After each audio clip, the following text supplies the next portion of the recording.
ಸೂರ್ಯಗ್ರಹಣ ಬಂದಿರುತ್ತೆ. ಮಾನಾಮಧುರೆಯಲ್ಲಿರ್ತಾರೆ, ಹತ್ತಿರದಲ್ಲಿ ರಾಮೇಶ್ವರ, ದೊಡ್ಡ ಪರ್ವಕಾಲ ಸೂರ್ಯಗ್ರಹಣ.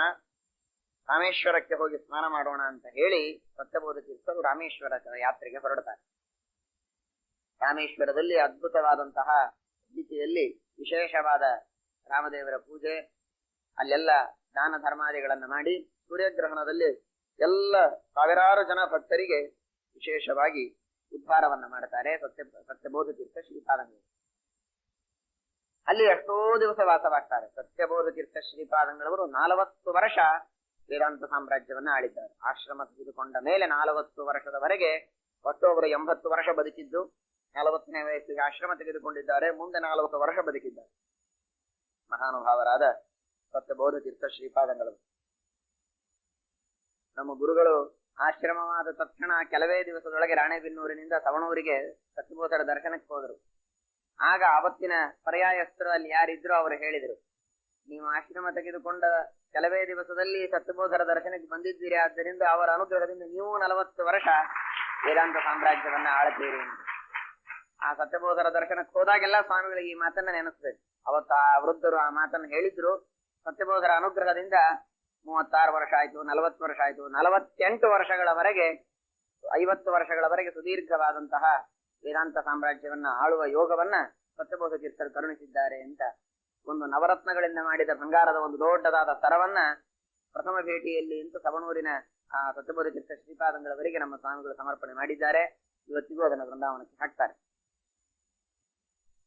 ಆ ಮಹಾನುಭಾವರು ಹೀಗಾಗಿ ಅವರ ಸಂಚಾರದೊಳಗೆ ಬಹಳ ಅವಕಾಶ ಸಂಚಾರ, ಅವರು ಸತ್ಯಬೋಧ ತೀರ್ಥರ ಸಂಚಾರ. ಒಂದೊಂದ್ ಕಡೆಗೆ ಹೋದ್ರೆ ತಿಂಗಳು 2 ತಿಂಗಳು ಇದ್ದಂಥವ್ರು. ಕೇವಲ ಸವಣೂರಿನೊಳಗೇನೆ 18 ವರ್ಷ ಒಂದೇ ಕಡೆಗೆ ಇರ್ತಾರೆ, ಆ ಕಡೆಗೆ ಈ ಕಡೆ ಸರಿಯೋದಿಲ್ಲ. 18 ವರ್ಷ. ಹೀಗೆ ಆ ಸತ್ಯಬೋಧ ತೀರ್ಥರು ರಾಮೇಶ್ವರದಲ್ಲಿ ಬಹಳ ದಿವಸ ಇರ್ತಾರೆ. 100 ಜನ ಭಕ್ತರು ತೀರ್ಥಯಾತ್ರೆಗೆ ಗುರುಗಳ ಸನ್ನಿಧಾನ ಅಂತ ಬಂದು ಹೋಗ್ತಾರೆ. ಅಲ್ಲಿರುವ ರಾಜನಿಗೆ ಸೇತುಪತಿ, ಅವನಿಗೆ ಸ್ವಲ್ಪ ಕೆಲವು ಸತ್ಯಬೋಧ ತೀರ್ಥರಿಗೆ ಆಶ್ರಮವಾದದ್ದು ಸಹನೆಯಾಗದೇ ಇರತಕ್ಕಂತಹ ಇತರ ನೈಮಯುಕ್ತನ್ಯ ಭಿನ್ನರೂ ಹೌದು, ಸದೃಶರೂ ಹೌದು, ಅಂಥವರು ಇತರರು ಇವರ ಬಗ್ಗೆ ಸಹನೆಯಾಗದೇ ಇದ್ದಂತಹ ಜನ ಅವನಿಗೆ ಚುಚ್ಚಿಕೊಡ್ತಾರೆ.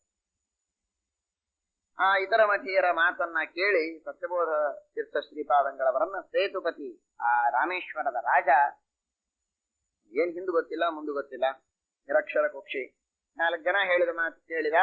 ಇವರ ಹತ್ರ ಬಹಳ ಸಂಪತ್ತಿದೆ, ಎಷ್ಟೆಷ್ಟೋ ರಾಜ ಮಹಾರಾಜರು ಕೊಟ್ಟಿರತಕ್ಕಂತಹ ಸಂಪತ್ತುಗಳೆಲ್ಲ ಇದೆ, ನೀವು ಸುಮ್ಮನೆ ಇವ್ರನ್ನೆಲ್ಲ ಯಾಕೆ ಬಿಡ್ತೀರಿ, ಆ ಸಂಪತ್ತೆಲ್ಲ ತೆಗೆದುಕೋ ಹಾಗೆ ಅಂತ ಹೇಳಿ ಕೆಲವು ಬೇರೆ ಜನ ಅವನಿಗೆ ಚುಚ್ಚಿ ಕೊಡ್ತಾರೆ. ಇವರು ಸ್ನಾನಕ್ಕೆ ಹೋದ ಸಂದರ್ಭದೊಳಗೆ, ಪೂಜೆಯನ್ನ ಮಾಡುವ ಸಂದರ್ಭದೊಳಗೆ ಎಲ್ಲ ದೇವರ ಸಾಮಾನುಗಳನ್ನ, ಬಂಗಾರ, ಬೆಳ್ಳಿ, ವಜ್ರ, ಮುತ್ತು, ರತ್ನ ಇದ್ದಾಗ ಗೊತ್ತಾಗದೇ ಇದ್ದಂತೆ ದೊಡ್ಡ ಸೈನ್ಯ ಬಂದು ಸುತ್ತುವರೆದು ಬಿಡ್ತು. ಆಗ ಇವರಿಗೆ ಬಹಳ ಶಿಷ್ಯರು ಎಲ್ಲ ಗಾಬರಿ ಆಗ್ತದೆ. ಸತ್ಯಬೋಧರ ಮಾತ್ರ ಏನು ವಿಚಾರ ಮಾಡೋದಿಲ್ಲ. ತಮ್ಮ ಪೂಜೆ, ಅವರು ಸುತ್ತ ನಿಂತಿರ್ತಾರೆ, ಇವರಿಗೇನು ಹತ್ರ ಬಂದಿರೋದಿಲ್ಲ. ತಮ್ಮ ಪೂಜೆ, ಪಾಠ, ಪ್ರವಚನ ಯಥಾ ಪ್ರಕಾರ ನಡೆಸ್ತಾ ಇರ್ತಾರೆ.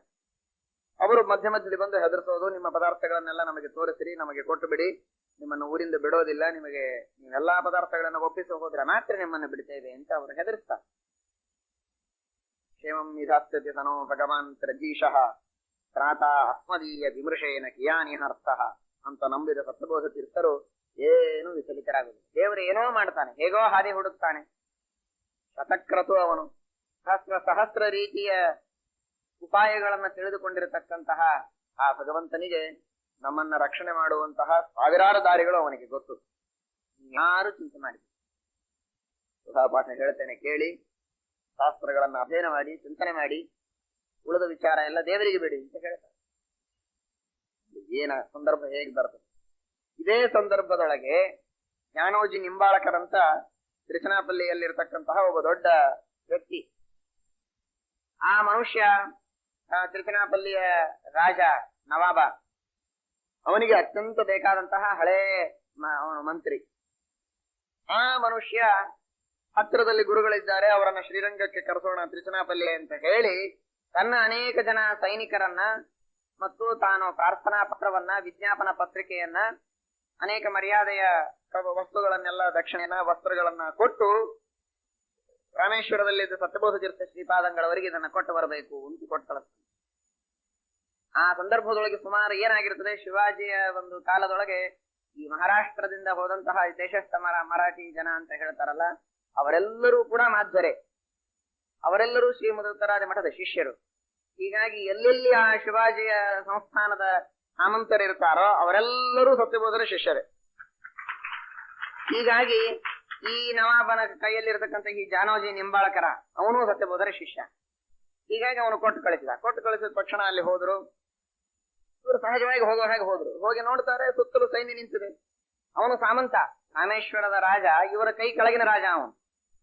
ಈ ಸೈನಿಕರು ಇವರು ಮೇಲೆ ಹೈಕಮಾಂಡ್ನಿಂದ ಬಂದವರು. ಇವರು ನೋಡಿದ್ದೇ ನೋಡಿ ಎರಡನೇ ವಿಚಾರಣೆ ಮಾಡೋದಿಲ್ಲ, ಕೈಯಾಗ ಸಿಕ್ಕದ್ದನ್ನು ತೆಗೆದುಕೊಂಡು ಚೆನ್ನಾಗಿ ಹೊಡಿತಾರ. ಎಲ್ಲಾ ಸೈನಿಕರಿಗೆ ಕೈಗೆ ಕಾಲಿಗೆ ಸಿಕ್ಕಾಗಿ ಹೊಡೆದು, ಯಾರು ನಮ್ಮ ಗುರುಗಳನ್ನ ನೀವು ಈ ರೀತಿಯಾಗಿ ಬಂಧನದಲ್ಲಿ ಇಟ್ಟಿದ್ದೀರಿ, ನಿಮಗೆ ಬುದ್ಧಿ ಇದೆಯೋ ಇಲ್ಲೋ ಅಂತ ಹೇಳಿ ಚೆನ್ನಾಗಿ ಹೊಡೆದು ಅವ್ರನ್ನೆಲ್ಲ ಓಡಿಸಿಬಿಡುತ್ತೆ. ಹೋಗಿ ನಿಮ್ಮ ರಾಜನಿಗೆ ಹೇಳ, ನಾವು ಇಲ್ಲಿ ಬಂದಿದ್ದೇವೆ ಕೃಷ್ಣಾಪಲ್ಲಿಂದ ಅಂತ. ಆ ರಾಜನಿಗೂ ಅವಮಾನ ಆಗೋಯ್ತು. ನಾನೇನೋ ಬಂಧನ ಮಾಡಿ ಭಾರಿ ದೊಡ್ಡ ಪೌರುಷ ಅಂತ ತೋರಿಸಿಕೊಳ್ಬೇಕು ಅಂತ ಹೋದ್ರೆ ನಮ್ಮ ಮೇಲಿನ ರಾಜನಿಗೆ ಇದು ಅಸಮ್ಮತವಾಗಿದೆ, ಅವನಿಗೆ ಇವರು ಗುರುಗಳಾಗಿದ್ದಾರೆ ಅಂತ ನನಗೆ ಗೊತ್ತಾಗ್ಲಿಲ್ಲ ಅಂತ ಹೇಳಿ ಬಹಳ ಅವಮಾನ ಮಾಡಿಕೊಂಡು ಅವನು ತಪ್ಪಾಯಿತು ಅಂತ ಹೇಳಿ ಕ್ಷಮೆ ಕೇಳ್ತಾನೆ. ಸತ್ಯಬೋಧರಿಗೆ ಕ್ಷಮೆ ಕೇಳಿ ಸತ್ಯಬೋಧರು ಏನು ವಿಚಾರ ಮಾಡೋದಿಲ್ಲ. ಮಾಮಂಗಲಂ ತಾತ ಪರೇಶ ಮುಕ್ತಾಹ, ದೇವರು ಒಳ್ಳೇದು ಮಾಡ್ತಾನಪ್ಪ ಅಂತ ಹೇಳಿ ಸತ್ಯಬೋಧರು ಆ ರಾಮೇಶ್ವರದಿಂದ ನಿಂಬಾಳಕರವರ ಮತ್ತೆ ಅಪೇಕ್ಷೆಯಂತೆ ಈ ಕಡೆಗೆ ತಿರುಚನಾಪಲ್ಲಿಯ ಕಡೆಗೆ ಸಂಚಾರವನ್ನು ಬೆಳೆಸ್ತಾರೆ. ತಿರುಚನಾಪಲ್ಲಿಯ ಕಡೆಗೆ ಸತ್ಯಬೋಧ ತೀರ್ಥ ಶ್ರೀಪಾದಂಗಳವರ ಸಂಚಾರಕ್ಕೆ ಹೊರಟಂತಹ ಸಂದರ್ಭದೊಳಗೆ ಆ ಯಾವ ಪರಮಠೀಯರು ಆ ಸೇತುಪತಿಗೆ ಬುದ್ಧಿಯನ್ನ ಕೆಡಿಸಿದ್ರೋ ಅವರಿಗೆ ತೃಪ್ತಿ ಆಗಲಿಲ್ಲ. ಸತ್ಯಬೋಧರಿಗೆ ನಾವೇನೋ ಮಾಡಬೇಕು ಅಂತ ಹೊರಟ್ರೆ ಮತ್ತಷ್ಟು ಇವರಿಗೆ ಮರ್ಯಾದೆಯೇ ಸಿಕ್ಕಂತೆ ಆಯಿತು. ಈ ರಾಜನಿಗೂ ಮಾನಭಂಗವಾಗಿ ಅವನಿಗೆ ಮಾನಭಂಗವಾದ್ರಿಂದ ನಮಗೂ ಮಾನಭಂಗ ಆದಂತೆ ಆಯಿತು. ಏನಾದ್ರೂ ಮಾಡಬೇಕು ಅಂತ ಹೇಳಿ ಆ ಜನ ರಾಮೇಶ್ವರ ಬಿಟ್ಟು ಕೃಷ್ಣಾಪಲ್ಲಿ ನವಾಬನ ಹತ್ರ ಬರ್ತಾರೆ. ನಿಂಬಾಳಕರನ ಹತ್ರ ಬಂದ್ರೆ ಏನ್ ಕೆಲಸ ಆಗೋದಿಲ್ಲ ಗೊತ್ತಿತ್ತು. ಇವನು ಮಠದ ಶಿಷ್ಯ, ಇವನೇನಿದ್ರು ಅವರಿಗೆ ದಾಸಾನ ದಾಸ ಅಂತ. ನವಾಬ ಅವನು ಹುಚ್ಚ, ನಿಂಬಾಳಕರ ಹೇಳಿದಾಗ ಹೂ ಅಂದ, ಮತ್ತೆ ಯಾರೋ ಹೇಳಿದ್ರು ಅದನ್ನು ಹೂ ಅಂತಾನೆ. ಹೇಗಿದ್ರು ಹುಚ್ಚ ನವಾಬ ಅವ. ಸರಿ ಅಂತ ಹೇಳಿ ಅವನ ಬುದ್ಧಿಯಲ್ಲಿ ಇವರು ಮತ್ತೆ ದೂಷಣೆಯನ್ನ ಮಾಡಿದ್ದಾರೆ. ನೋಡ್ರಿ ನವಾಬರೇ, ನೀವು ಬಹಳ ಮರ್ಯಾದೆಯಿಂದ ಸತ್ಯಬೋಧನ ಇಲ್ಲಿ ಬರಮಾಡಿಕೊಳ್ತಾ ಇದ್ದೀರಿ. ಯಾವ ಮುರಾರಿರಾಯ ಗೋರ್ಪಡೆ ನಿಮ್ಮ ಈ ತಿರುಚನಾಪಲ್ಲಿಯ ಕೋಟೆಯನ್ನ ಆವರಿಸಿಕೊಂಡಿದ್ದಾನೆ, ವಶ ಮಾಡಿಕೊಂಡಿದ್ದಾನೆ, ಯಾವನನ್ನ ಸೋಲಿಸಬೇಕು ಅಂತ ನೀವು ಎಷ್ಟು ದಿವಸದಿಂದ ಪ್ರಯತ್ನ ನಡೆಸಿದ್ದೀರಿ. ಆ ಮುರಾರಿರಾವ್ ಗೋರ್ಪಡೆ ಅವನು ಸತ್ಯಬೋಧ ಸ್ವಾಮಿಗಳ ಶಿಷ್ಯ, ಅವನು ಶ್ರೀಮಠದ ಶಿಷ್ಯ. ಹೀಗಾಗಿ ತನ್ನ ಕೋಟೆಯಲ್ಲಿರುವ ಏನೇನು ಮುಖ್ಯವಾದ ಬೆಲೆ ಬಾಳುವ ವಜ್ರ, ರತ್ನ, ಮುತ್ತು, ವೈಡೂರ್ಯ, ಬಂಗಾರ, ಬೆಳ್ಳಿ ಸಾಮಾನುಗಳಿವೆ ಅವುಗಳೆಲ್ಲವನ್ನೂ ಈ ಮಠದೊಳಗೆ ಇಟ್ಟಿದ್ದಾನೆ, ಸತ್ಯಬೋಧರಲ್ಲಿ ಇಟ್ಟಿದ್ದಾನೆ. ಯತಿಗಳು, ಸನ್ಯಾಸಿಗಳು, ಭಿಕ್ಷುಗಳು ಅಂತ ಯಾರು ಅವರನ್ನ ಚೆಕ್ ಮಾಡ್ಲಿಕ್ಕೆ ಹೋಗೋದಿಲ್ಲ. ಎಲ್ಲರೂ ಅವರಿಗೆ ಗ್ರೀನ್ ಸಿಗ್ನಲ್ ಕೊಟ್ಟು ಬಿಡ್ತಾರೆ. ಹೀಗಾಗಿ ಅವನ ಸಂಪತ್ತು ಸುಖವಾಗಿರ್ತದೆ. ನೀನೇನಾದರೂ ನಾಳೆ ಗೆದ್ದು ಮುರಾರಿರಾವ್ ಘೋರ್ಪಡೆ ಅವರನ್ನ ವಶಪಡಿಸಿಕೊಂಡರೂ ಕೂಡ ಸಂಪತ್ತು ನಿನಗೆ ಸಿಗೋದಿಲ್ಲ. ಸಂಪತ್ತೆಲ್ಲ ಸತ್ಯಬೋಧರ ಜೊತೆಗೆ ಹೋಗ್ತದೆ. ಆ ಘೋರ್ಪಡೆ ಅವರನ್ನ ತೆಗೆದುಕೊಂಡು ನೀನೇನ್ ಮಾಡ್ತೀರಿ, ಬರೀ ಮುರಾರಿಯರ ಘೋರ್ಪಡೆ ಅಂತ ತಗೊಂಡು. ಆದ್ದರಿಂದ ನೀವು ಸತ್ಯಬೋಧರನ್ನ ಯಾವಾಗ ಹಿಡಿತಿದಿ, ಇವರ ಸಂಪತ್ತನ್ನು ಯಾವಾಗ ಕಸಿದುಕೊಳ್ತೀಯೋ ಆಗ ನಿನಗೆ ನಿಜವಾಗಿ ವಿಜಯವಾದ ಹಾಗೆ ಅಂತ ಹೇಳಿದಾಗ ನವಾಬ ನೋಡ್ರಿ ಅಲ್ಲಿ ಹೊಡೆದು ತಾನೇ ಕರೆಸಿದ್ದಾನೆ. ಕಂಸನ ಕಥೆ ಆಯ್ತಿದೆ. ಯಾವ ಮನುಷ್ಯ ತಾನೇ ಸತ್ಯಬೋಧರನ್ನ ವೈಭವದಿಂದ ಕರೆಸಿದ ಅವನಿಗೆ ದುರ್ಬುದ್ಧಿ ಬಂತು. ಓಹೋ, ಹಾಗಾದ್ರೆ ಮುರಾರಿರಾಯನ ಸಂಪತ್ತು ಇವರ ಹತ್ರ ಇದೆ ಅಂತಾದ ಮೇಲೆ ಇವರನ್ನ ನಾನು ಹಿಡಿಯಲೇಬೇಕು ಅಂತ ಹೇಳಿ ಮತ್ತೆ ಅವರನ್ನ ಈ ರಾಮೇಶ್ವರದಿಂದ ತಿರುಚನಾಪಲ್ಲಿಗೆ ಬರುವ ಹೊತ್ತಿಗೆ ತಿರುಚನಾಪಲ್ಲಿಯಲ್ಲಿ ಈ ನವಾಬನ ಸೈನ್ಯ ಅವನ ಸುತ್ತುವರೆದು ನಿಮ್ಮನ್ನೆಲ್ಲೂ ಬಿಡೋದಿಲ್ಲ ಅಂತ. ಎಷ್ಟು ಅಂದ್ರೆ ಹಿಂಸಾ ವಿಹಾರ ದುಷ್ಟಾಸ್ತೆ ಅಂತ ಹೇಳಿದಾಗ ಎಂತಹ ಕ್ರೂರರು ಅವರು ಅಂದ್ರೆ, ಮುರಾರಿರಾವ್ ಘೋರ್ಪಡೆ ದೊಡ್ಡ ಕೋಟೆಯನ್ನ ವಶಪಡಿಸಿಕೊಂಡಿದ್ದಾನೆ. ತಿರುಚನಾಪಲ್ಲಿಯ ಕೋಟೆಯನ್ನ, ಫೋರ್ಟ್ ಅವನ ಕೈಯಲ್ಲಿ ಬಂದ್ಬಿಟ್ಟಿದೆ. ಅವನ ಮೇಲೆ ಯುದ್ಧ ಮಾಡುವುದಕ್ಕೆ ಇವರು ಬಂದಿದ್ದಾರೆ ನವಾಬರು. ಅದನ್ನು ವಶಪಡಿಸಿಕೊಳ್ಳೋದಕ್ಕೆ ಇವರು ಒಂದ್ ಕಡೆ ಬಿಡಾರ ಮಾಡಿದ್ದಾರೆ. ಈ ಸತ್ಯಬೋಧರನ್ನ ತಿರುಚನಾಪಲ್ಲಿ ಒಳಗೆ ಎಲ್ಲಾದ್ರೂ ಒಂದ್ ಕಡೆ ಇಳಿಸ್ಬೇಕಲ್ಲ. ಎಲ್ಲಿ ಇಳಿಸ್ತಾರೆ ಅಂದ್ರೆ ಆ ತಿರುಚನಾಪಲ್ಲಿ ಕೋಟೆ ಒಳಗೆ ಏನು ಮುರಾರಿರಾವ್ ಘೋರ್ಪಡೆ ಇರ್ತಾನೆ, ಅವನು ತಾನು ಫೋರ್ಟ್ ಒಳಗಿಂದ ಬಂದೂಕ್ ಹಾರಿಸಿದ್ರೆ ಏನಂತಾರೆ, ದೊಡ್ಡದು ತೋಪು, ಆ ಕೋರ್ಟಿನೊಳಗಿನಿಂದ ಆ ತೋಪ್ ಹಾರಿಸಿದ್ರೆ ಅದ ನೇರವಾಗಿ ಎಲ್ಲಿ ಬಂದು ಫಸ್ಟ್ ಬೀಳ್ಬೇಕೋ ಅಲ್ಲಿ ಸತ್ಯಬೋಧರನ್ನು ಕೂಡಿಸ್ತಾನೆ. ಅಂದ್ರೆ ಅವನು ತೋಪ್ ಹಾರಿಸಬೇಕು ಅಂದ್ರೆ ಎದುರುಗಳಿಗೆ ತಮ್ಮ ಗುರುಗಳು ಕಾಣಿಸ್ಬೇಕು. ಅವ ಹೇಗ್ ತೋಪ್ ಹಾರಿಸ್ತಾನೆ? ಹಾರಿಸ್ಲಿಕ್ಕೆ ಸಾಧ್ಯ ಇಲ್ಲ. ನಾವಿಲ್ಲಿ ತೋಪ್ ಹಾರಿಸಿದ್ರೆ ಸಾಯ್ಬೇಕು ಅವನು. ನಾವು ತೋಪ್ ಹಾರಿಸಿದ್ರೆ ಅವನು ಸಾಯ್ಬೇಕು. ಪ್ರತಿಯಾಗಿ ಹಾರಿಸ್ಬೇಕು ಅಂದ್ರೆ ಎದುರಿಗೆ ಸತ್ಯಬೋಧರು ಕಾಣಿಸ್ಬೇಕು. ಅವನಿಗೆ ಎಷ್ಟು ಗುರುಭಕ್ತಿ ಅಂದ್ರೆ ತಾ ಸತ್ವ ಅಡ್ಡಿಲ್ಲ, ಗುರುಗಳ ಮೇಲೆ ಅವನು ಹಾರಿಸೋದಿಲ್ಲ. ಹಾಗಾದ್ರೆ ನೇರವಾಗಿ ಆ ತೋಪಿನ ಗುಂಡುಗಳು ಬೀಳೋ ಸ್ಥಳದಲ್ಲಿ ಇವರಿಗೊಂದು ಬಿಡಾರ ಮಾಡಿಕೊಟ್ಟು ಅಲ್ಲಿ ಎಲ್ಲಾ ಸಂಪತ್ತು, ಮಠ, ಶಿಷ್ಯರು ಎಲ್ಲರನ್ನು ಅಲ್ಲಿ ಕೂಡ್ತಾರೆ. ಪಾಪ ಸತ್ಯಬೋಧ ಸ್ವಾಮಿಗಳು ಏನ್ ಮಾಡೋದು ಸರಿ ಅಂತ. ಈ ಸಂದರ್ಭದೊಳಗೆ ಜಾನೋಜಿ ನಿಂಬಾಳಕರ ಅಲ್ಲೇ ಇದ್ದ ಸಂದರ್ಭದೊಳಗೆ ಇದನ್ನೆಲ್ಲ ಮಾಡಿಸಿಕೊಡ್ತಿದ್ದಿಲ್ಲ ಅವನು. ಹಿರೇ ಮುತ್ತದ್ದೇ ಅವನು ಇದು ಯಾವುದಕ್ಕೂ ಅವಕಾಶ ಕೊಡ್ತಾ ಇರಲಿಲ್ಲ. ಅದಕ್ಕೆ ಅವನಿಗೇನೋ ಒಂದು ಬೇರೆ ರಾಜ್ಯಭಾರದ ಕಾರ್ಯವನ್ನು ಒಪ್ಪಿಸಿ ನವಾಬ ಊರಿನಿಂದ ಅವನನ್ನು ಬೇರೆ ಕಡೆ ಕಳಿಸಿಬಿಟ್ಟಿರ್ತಾನೆ. ಇದನ್ನೆಲ್ಲ ವ್ಯವಸ್ಥೆ ಮಾಡಿ ಕೊಟ್ಟಿರ್ತಾರೆ ಅವರು. ಅವತ್ತಿನಿಂದ ನಡೆದು ಬಂದಂತಹ ಪದ್ಧತಿ. ಆ ಜಾನೋಜಿ ನಿಂಬಾಳಕರ ಪಾಪ ಅವನು ತಾನೇನೋ ತನ್ನ ಕೆಲಸಕ್ಕೆ ಹೊರಗೆ ಹೋಗಿರ್ತಾನೆ. ಇದು ಸತ್ಯಬೋಧರಿಗೆ ಹೀಗಾಗ್ತದೆ.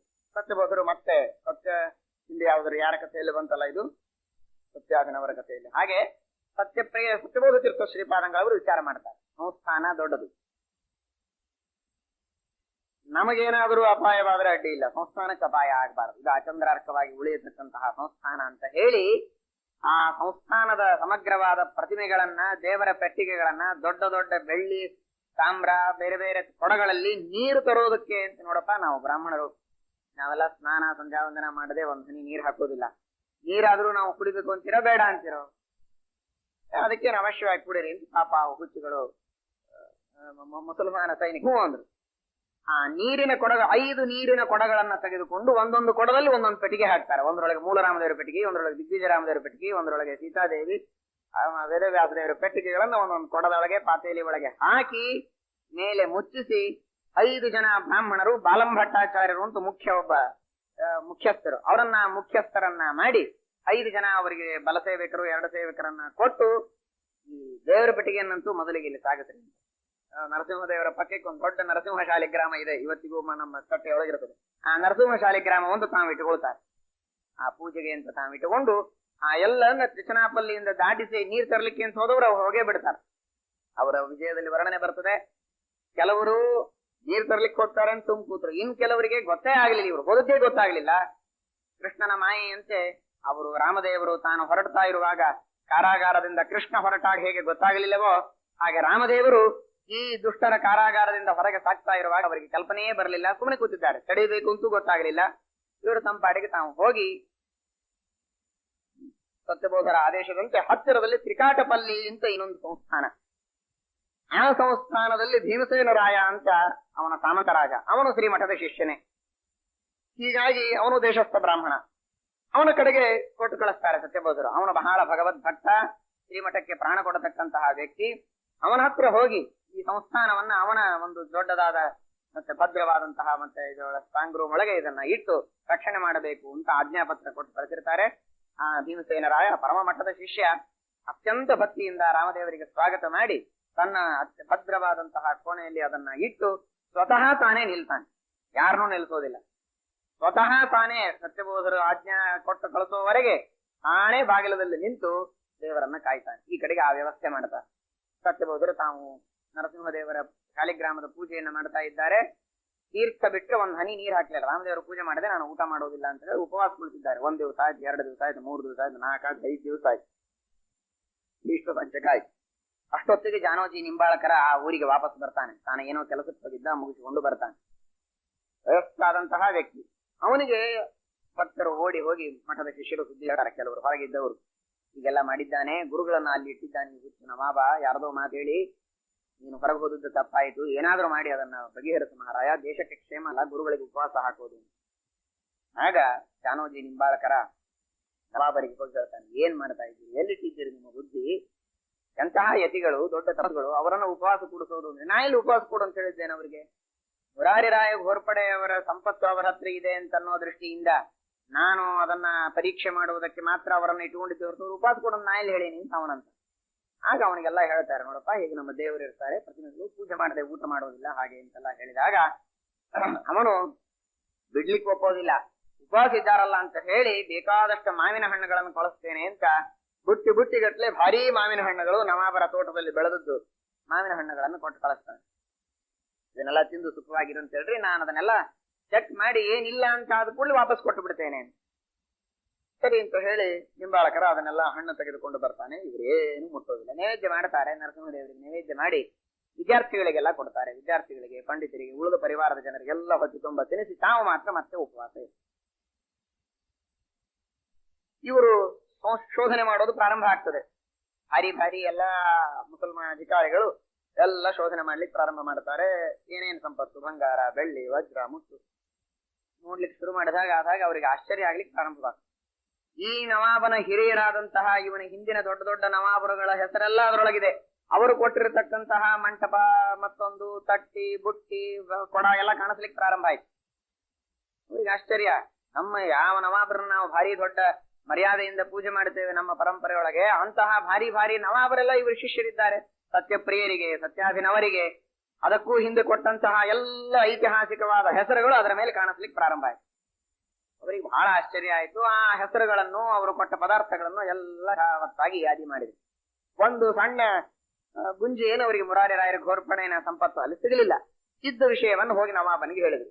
ಯಾವ ಮುರಾರಿ ರಾಯನಿಗೂ ಇವರಿಗೂ ಏನೂ ಸಂಬಂಧ ಇಲ್ಲ. ಅಷ್ಟೇ ಅಲ್ಲ, ನಿಮ್ಮ ಹಿರಿಯರೇ ಕೊಟ್ಟ ಆಸ್ತಿಗಳು ಇಲ್ಲಿವೆ, ದಾನ ಕೊಟ್ಟದ್ದು. ನಿಮ್ಮ ಹಿರಿಯರಿಗೆ ಮಾನ್ಯರಿವರು, ಪೂಜ್ಯರು, ಅಂತ ಏನು ಹೀಗೆ ಹಿಡಿದು ಹಾಕೋದು ನಮಗೂ ಏನೋ ಸರಿ ಬರ್ತಾ ಇಲ್ಲ ಅಂತ ಅವನ ಜನರೇ ಅವರಿಗೆ ಹೇಳ್ತಾರೆ. ಆಗ ಅವನಿಗೆ ಪಶ್ಚಾತ್ತಾಪ ಬಂದು ಸಾಷ್ಟಾಂಗ ನಮಸ್ಕಾರ ಹಾಕಿ ಸತ್ಯಬೋಧರಿಗೆ ಕ್ಷಮಾ ಕೇಳ್ತಾನೆ. ಸ್ವಾಮಿ, ನಾನು ಮಾಡಿದ್ದು ತಪ್ಪಾಯ್ತು. ಇದರ ಜೊತೆಗೆ ಇನ್ನೊಂದಾಗಿರ್ತದೆ, ಅಲ್ಲಿರ್ತಕ್ಕಂತಹ ಸೈನಿಕರೆಲ್ಲ ಸುಮ್ಮನೆ ಏನಿಲ್ಲದೆ ಸಾಯ್ತಿರ್ತಾರೆ. ಏನು ಯಾರು ಹೊಡತಿಲ್ಲ, ಬಡತಿಲ್ಲ, ರೋಗ ಇಲ್ಲ, ರುಜಿನ ಇಲ್ಲ, ನಿಂತಲ್ಲೇ ಸಾಯ್ಲಿಕ್ಕೆ ಪ್ರಾರಂಭ ಆಗ್ತಾರೆ. ದಿವಸ ಸುದ್ದಿ ಬರ್ಬೇಕು, ಇವತ್ತು 10 ಮಂದಿ ಸತ್ರು, 20 ಮಂದಿ ಸತ್ರು, 30 ಮಂದಿ ಸತ್ರು ಅಂತ. ಅದರ ಜೊತೆಗೆ ಈ ತಮ್ಮ ಅಧಿಕಾರಿಗಳೆಲ್ಲ ಬಂದು ವರದಿ ಒಪ್ಪಿಸ್ತಾರೆ. ನಿಮ್ಮ ಹಿರಿಯ ನವಾಬರಿಗೆ ಮಾನ್ಯರಾದವರು, ಅವರಿಗೆ ನೀನು ಹೀಗೆಲ್ಲ ಮಾಡೋದು ಸರಿಯಲ್ಲ ಅಂತ ಇವರೂ ಬಂದು ಹೇಳ್ತಾರೆ. ಇವೆರಡೂ ವಿಚಾರ ಮಾಡಿ ವಿದುರನಂತೆ ಇರುವ ಜಾನೋಜಿ ನಿಂಬರನ್ನ ಸಲಹೆ ಕೇಳ್ತಾನೆ. ನಾನೇನ್ ಮಾಡ್ಬೇಕೀಗ? ಏನು ಮಾಡಬೇಡ, ಎಲ್ಲ ವಾದ್ಯ ವೈಭವಗಳಿಂದ ಅವರಿಗೆ ಯೋಗ್ಯವಾದ ಮರ್ಯಾದೆಯನ್ನ ಮಾಡಿ, ಆದರಾತಿಥ್ಯಗಳನ್ನ ಮಾಡಿಸಿ, ವೈಭವದಿಂದ ರಾಮದೇವರ ಪೂಜೆ ಭಿಕ್ಷೆಗಳನ್ನ ಮಾಡಿಸಿ ಅವರಿಗೆ ಆದರ ಮಾಡು. ನೀ ಬದುಕ್ತಿದಿ. ಆ ಸೈನಿಕರಿಗೆ ಬಂದ ಸಾವು ನಿನಗೆ ತಪ್ಪಿಲ್ಲ, ನೀನು ಒಂದು ದಿವಸ ಸಾಯುವ ಪ್ರಸಂಗ ಬರ್ತದೆ.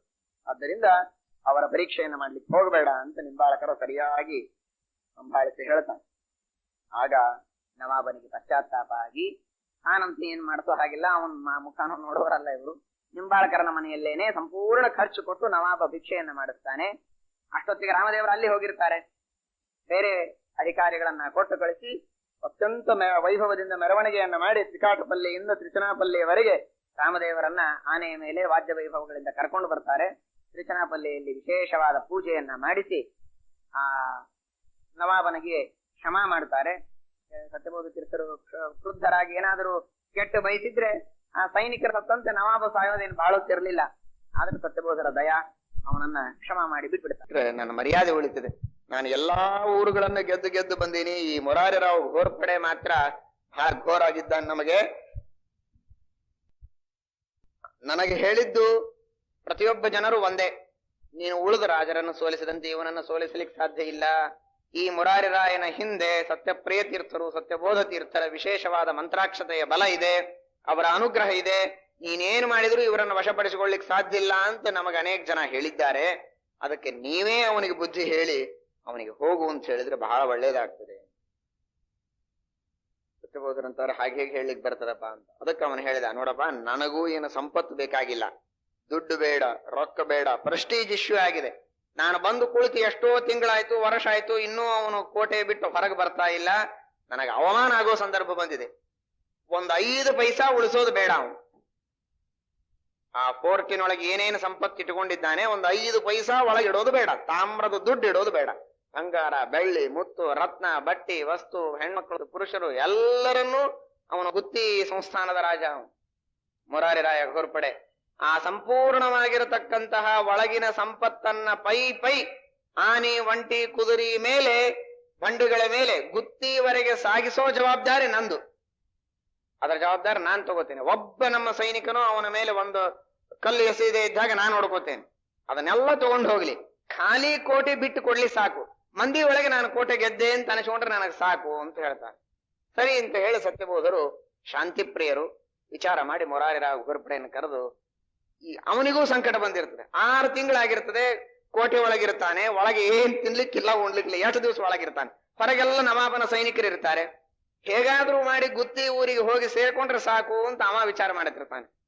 ಈ ಕಡೆಗೆ ಹೀಗಾಗತ್ತೆ. ಸತ್ಯಬೋಧರಂದ್ರು ಬರೋಬ್ಬರಾಗಿದೆ ಅಂತಂತಾರೆ. ಸರಿ ಅಂತ ಹೇಳಿ ಮುರಾರಿ ರಾಯನ ಕರೆದು, ನೋಡಪ್ಪ ನಿನ್ನ ಸಂಪತ್ತೆಲ್ಲ ತೆಗೆದುಕೊಂಡು ನೀನು ಗುತ್ತಿ ಊರಿಗೆ ಹೋಗು, ಅದಕ್ಕೆಲ್ಲ ವ್ಯವಸ್ಥೆಯನ್ನ ನವಾಬರು ಮಾಡಿ ಕೊಡ್ತಾರೆ, ಸುಖವಾಗಿ ಖಾಲಿ ಊರಿದೆ, ಯಾರಿಲ್ಲ ಅಲ್ಲಿ, ನಿನ್ನಷ್ಟಕ್ಕೆ ನೀನು ಸುಖವಾಗಿ ಅಲ್ಲಿ ರಾಜ್ಯವನ್ನ ಆಳು, ಖಾಲಿ ಕ್ವಾಟಿ ಗೋಡಿ ತಗೊಂಡು ಕಲ್ಲಿಗೆ ತಲೆಗಿಟ್ಕೊಂಡು ಸಾಯ್ತಾನ ನವಾಬ, ಸಾಯ್ಲಿ, ಅವನಿಗೆ ಕೊಟ್ಟು ಬಿಡದನ್ನ ಕ್ವಾಟಿ ಗೋಡಿ ಅಂತ ಹೇಳ್ತಾನೆ.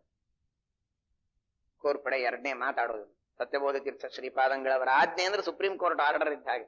ಆಗಲಿ ಸ್ವಾಮಿ ಅಂತ ಹೇಳಿದವನೇ ಬಾಗಿಲ ತೆಗೆದೇ ಬಿಡ್ತಾನೆ. ಆಗಿಂತಾಗೆ ತನ್ನ ಎಲ್ಲಾ ಸಂಪತ್ತುಗಳನ್ನ ಕೊಟ್ಟು ಗುತ್ತಿಗೆ ಕಳಿಸ್ತಾನೆ, ತಾನೂ ಗುತ್ತಿಗೆ ಹೊರಡ್ತಾನೆ.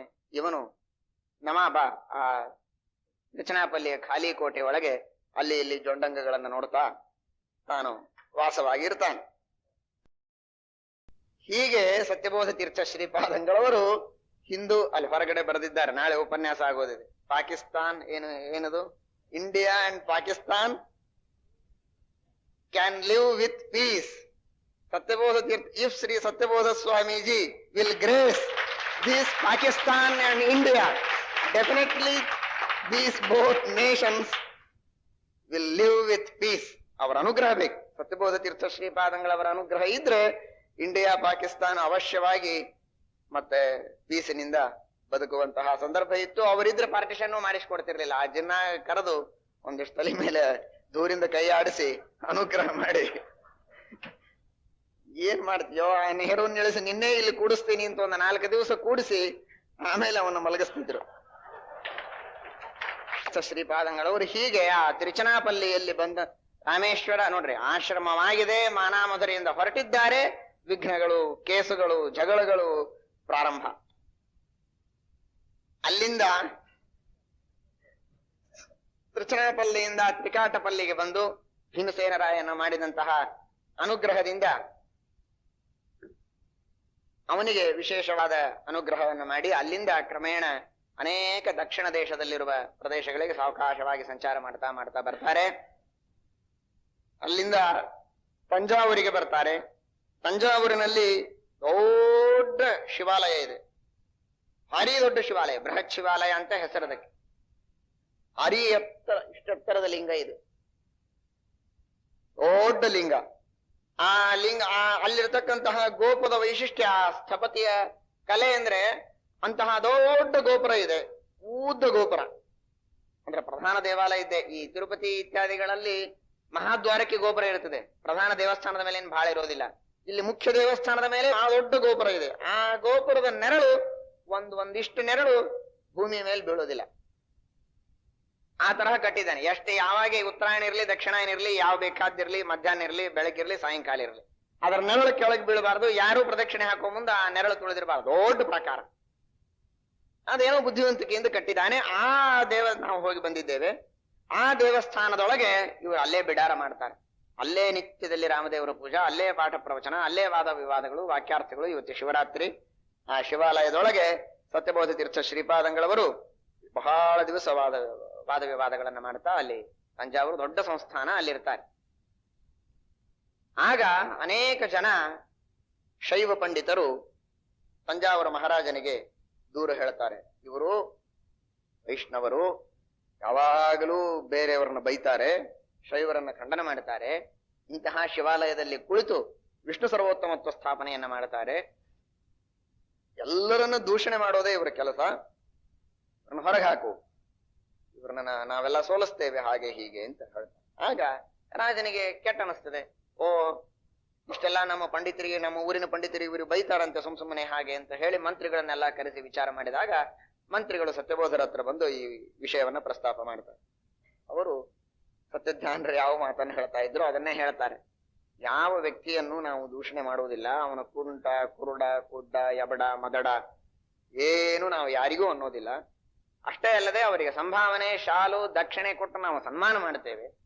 ಏನಾದ್ರೂ ಒಂದು ವಾಕ್ಯಾರ್ಥ ವಿಚಾರವನ್ನ ನಾವು ಹೇಳುವಾಗ ಅದಕ್ಕೆ ಅವರು ಖಂಡನೆ ಮಾಡಿದರೆ ನಾವು ಹೇಳಿದ್ದು ಸರಿ, ನೀವು ಹೇಳಿದ ಮಾತುಗಳು, ಯುಕ್ತಿಗಳು ಸರಿಯಲ್ಲ, ಇಷ್ಟೊಂದು ನಾವು ಹೇಳಬಾರದು ಅಂದ್ರೆ ಹೇಗೆ?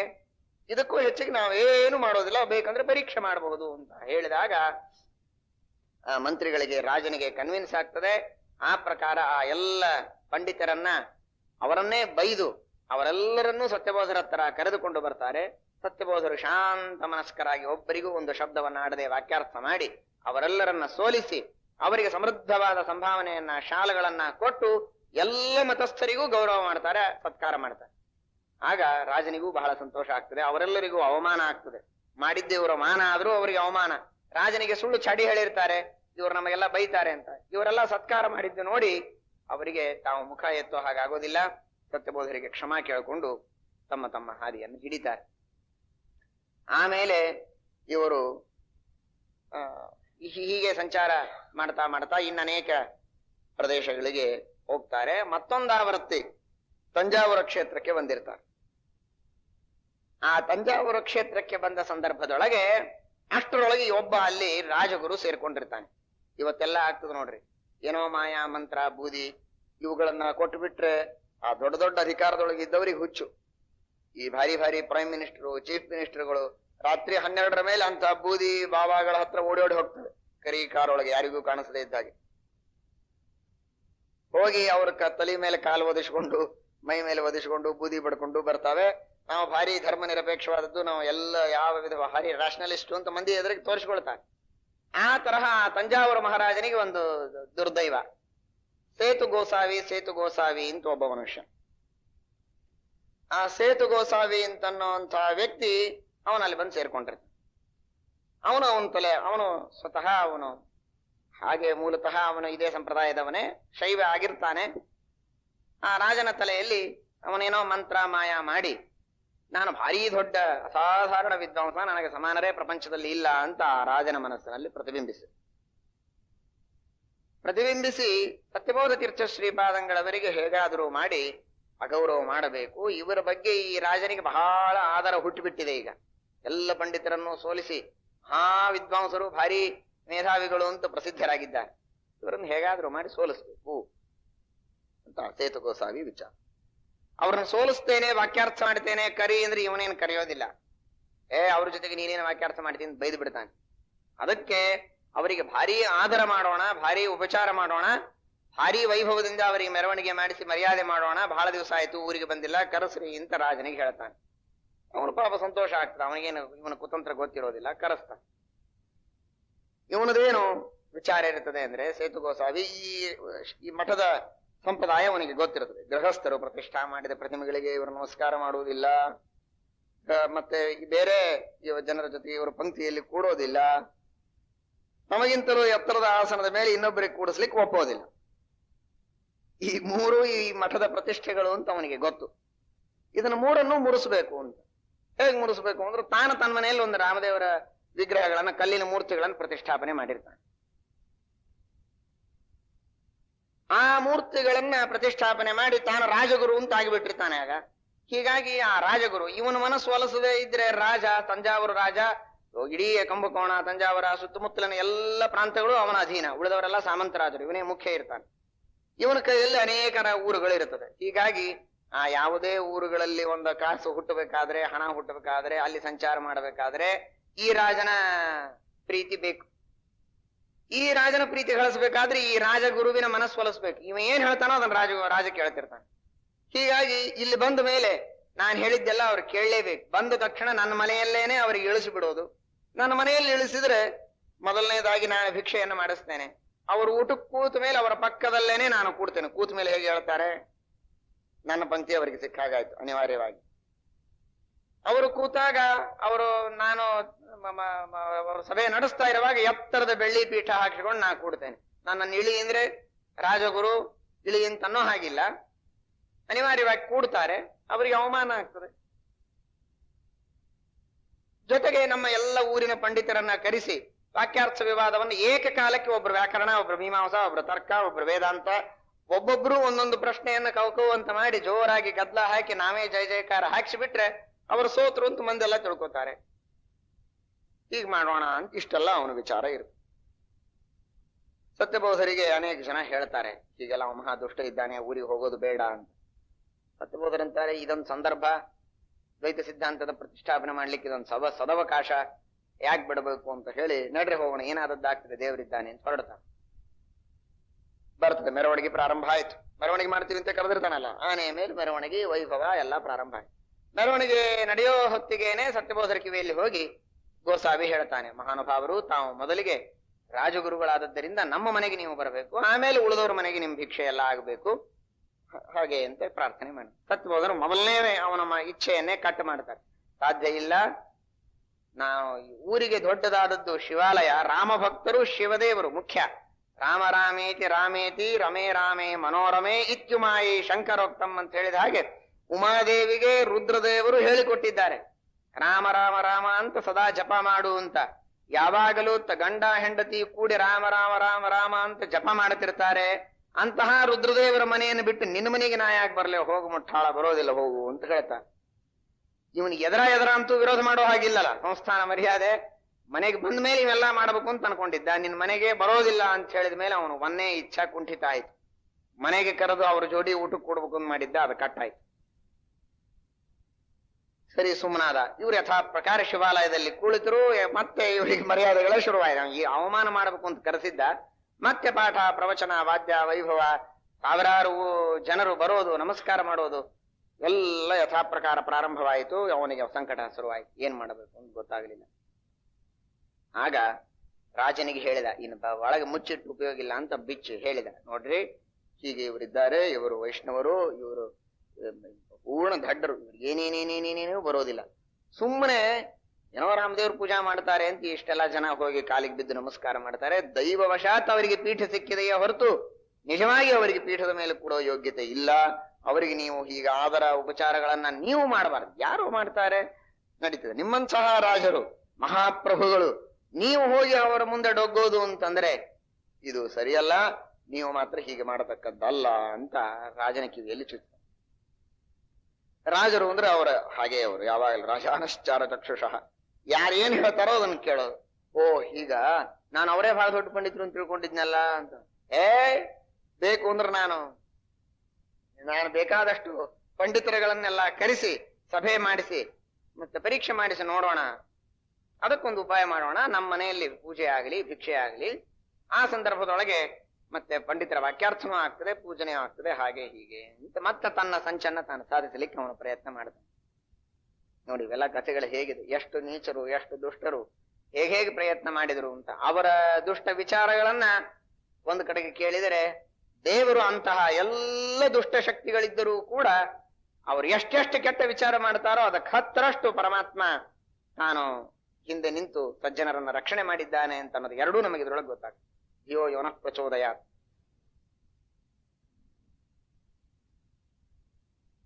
ಸರಿಯಿಂದ ರಾಜ ಅವನ ಮನೆಯಲ್ಲಿ ಭಿಕ್ಷೆ ಏರ್ಪಾಟಾಯ್ತು, ಪೂಜೆ ಆಯ್ತು, ರಾಮದೇವರ ಪೂಜೆ ಆಯ್ತು, ಊಟಕ್ಕೆ ಕೂಡೋ ಸಂದರ್ಭ.